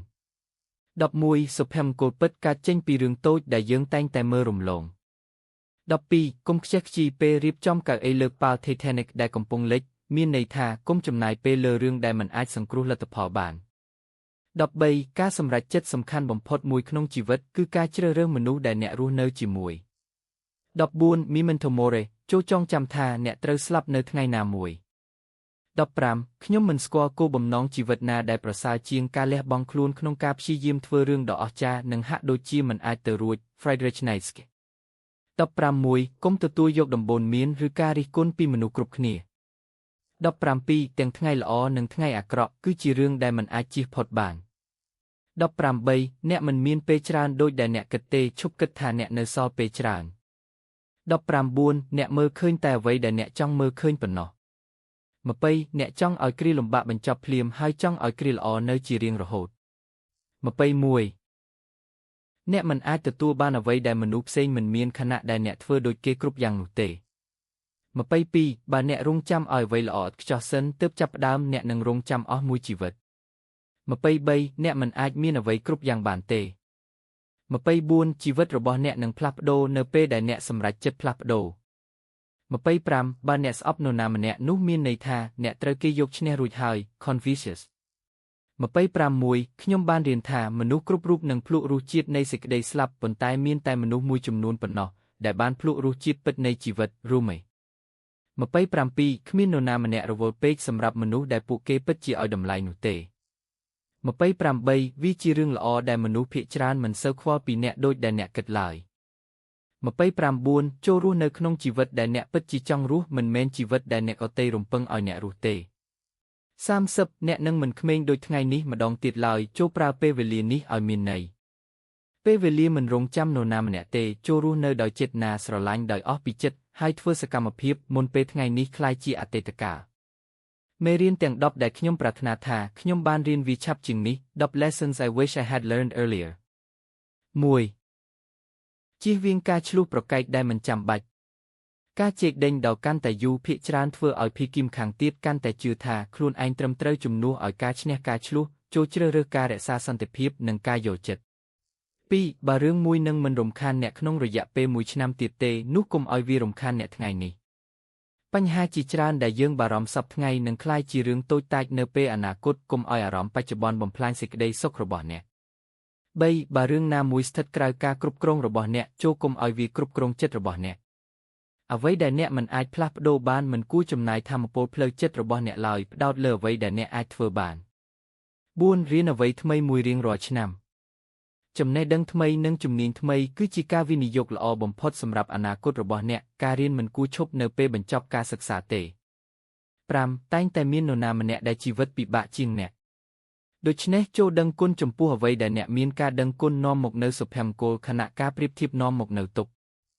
6. នៅពេលរឿងអាក្រក់កើតឡើងសូមចងចាំថារឿងល្អក៏នឹងមកដល់ដែរហើយផ្ទុយទៅវិញជីវិតមានវត្តឡើងចុះគ្មានស្ថានភាពណាមួយនៅអចិន្ត្រៃយ៍ទេ 7. ទាំងគ្រាល្អនិងគ្រាលំបាកសុទ្ធតែនឹងកន្លងផុតទៅកុំក្រអឺតក្រទុំពេលជោគជ័យហើយកុំបោះបង់ក្តីសង្ឃឹមពេលបរាជ័យអ្វីទាំងអស់សុទ្ធតែបណ្ដោះអាសន្ន 8. អ្នកមានជំរឿ2លួងលោមខ្លួនឯង5ឆ្នាំហើយរងទុក្ខ50ឆ្នាំឈឺចាប់និងខិតខំ5ឆ្នាំដើម្បីរស់នៅដោយសេរីភាព50ឆ្នាំការលះបង់រយៈពេលខ្លីអាចនាំមកនូវជីវិតដ៏ល្អប្រសើររយៈពេលវែង 9. គ្មាននរណាម្នាក់នឹងមកកែប្រែជីវិតអ្នកជំនួសអ្នកទេអ្នកត្រូវទទួលខុសត្រូវលើជីវិតរបស់ខ្លួនឯងអ្នកគឺជាមនុស្សតែម្នាក់គត់ដែលអាចផ្លាស់ប្ដូរអនាគតរបស់អ្នកបាន 10. កុំចាប់ផ្ដើមជឿថាអ្នកជាមនុស្សអាផុតជំនឿអវិជ្ជមានអាចក្លាយជាការពិតប្រសិនបើអ្នកបន្តចិញ្ចឹមវាជំនួសមកវិញចូលជឿលើសមត្ថភាពរបស់ខ្លួនឱកាសថ្មីនិងអនាគតដែលប្រសើរជាងមុនជីវិតកាន់តែប្រសើរនៅពេលអ្នករៀនពីមេរៀនទាំងនេះឲ្យបានឆាប់ហើយអនុវត្តវាជារៀងរាល់ថ្ងៃ 13 រឿងដែលអ្នកគួរឈប់ធ្វើ 1. ឈប់ខ្ជះខ្ជាយពេលវេលាអ្វីដែលមិនជួយឲ្យអ្នកក្លាយជាកំណែដ៏ល្អបំផុតរបស់ខ្លួនគួរតែដកចេញពីជីវិតវាអាចជាការលេងបណ្ដាញសង្គមច្រើនពេកការមើលភាពយន្តដោយគ្មានគោលបំណងឬសកម្មភាពផ្សេងដែលបង្អាក់ការរីកចម្រើនរបស់អ្នកពេលខ្លះអ្នកឯងកំពុងក្លាយជាឧបសគ្គធំបំផុតសម្រាប់ខ្លួនឯង 2. ឈប់រត់គេចពីការទទួលខុសត្រូវវាមិនមែនជាកំហុសរបស់អ្នកគ្រប់ពេលទេប៉ុន្តែវាតែងតែជាការទទួលខុសត្រូវរបស់អ្នកអាចគេចពីការទទួលខុសត្រូវបានប៉ុន្តែមិនអាចគេចផុតពីផលវិបាកបានឡើយដោយក្នុងសង្គ្រាមទាហានដែលរត់ចោលជួរត្រូវទទួលទោសកុំរត់គេចពីជីវិតរបស់អ្នក 3. កុំច្រឡំភាពអត់ធ្មត់ជាមួយភាពខ្ជិលសួរខ្លួនឯងថាតើខ្ញុំកំពុងអត់ធ្មត់ឬកំពុងខ្ជិលចូលអត់ធ្មត់ចំពោះលទ្ធផលប៉ុន្តែត្រូវខិតខំធ្វើសកម្មភាពជាបន្តបន្ទាប់ឧទាហរណ៍ចូលទៅហាត់ប្រាណជាប្រចាំហើយអត់ធ្មត់រង់ចាំលទ្ធផល 4. នៅឲ្យឆ្ងាយពីមនុស្សដែលអ្នកមិនចង់ក្លាយដូចមានពាក្យមួយថាបង្ហាញមិត្តភក្តិរបស់អ្នកមកខ្ញុំនឹងបង្ហាញអនាគតរបស់អ្នកបើអ្នកមិនចង់រស់នៅដូចនរណាម្នាក់ទេកុំចំណាយពេលជាមួយគេទម្លាប់អាក្រក់ឆ្លងពីមនុស្សម្នាក់ទៅម្នាក់បានលឿនជាងទម្លាប់ល្អ 5. ឈប់គិតថាអ្វីស្ថិតស្ថេរជារៀងរហូត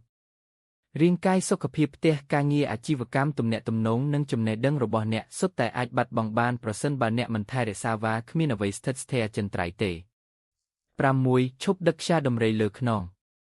រឿងនិទានមួយនិយាយថាខ្យាដំរីសុំឲ្យកង្កែបដឹកឆ្លងទន្លេកង្កែបខ្លាចថាវានឹងចាក់ពីខ្យាដំរីឆ្លើយថាបើខ្ញុំចាក់ពីអ្នកខ្ញុំក៏លង់ទឹកស្លាប់ដែរកង្កែបជឿហើយពាក់កណ្ដាលផ្លូវខ្យាដំរីក៏ចាក់ពីស្វាពេលកង្កែបសួរថាហេតុអ្វី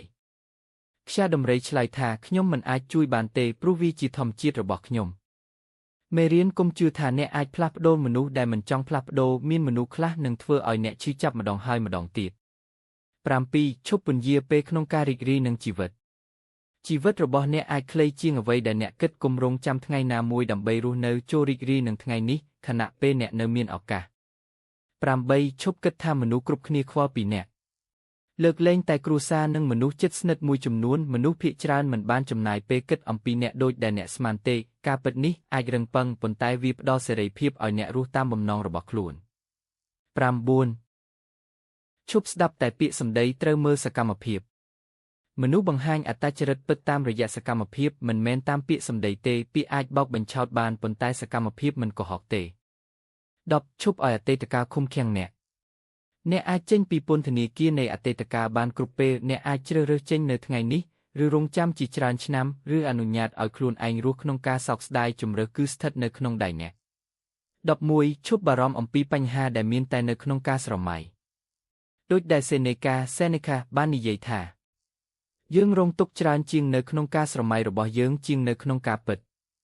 បញ្ហាជាច្រើនត្រូវបានបង្កើតដោយគំនិតរបស់យើងហើយវាក៏អាចត្រូវបានដោះស្រាយដោយការផ្លាស់ប្ដូររបៀបគិតរបស់យើងផងដែរ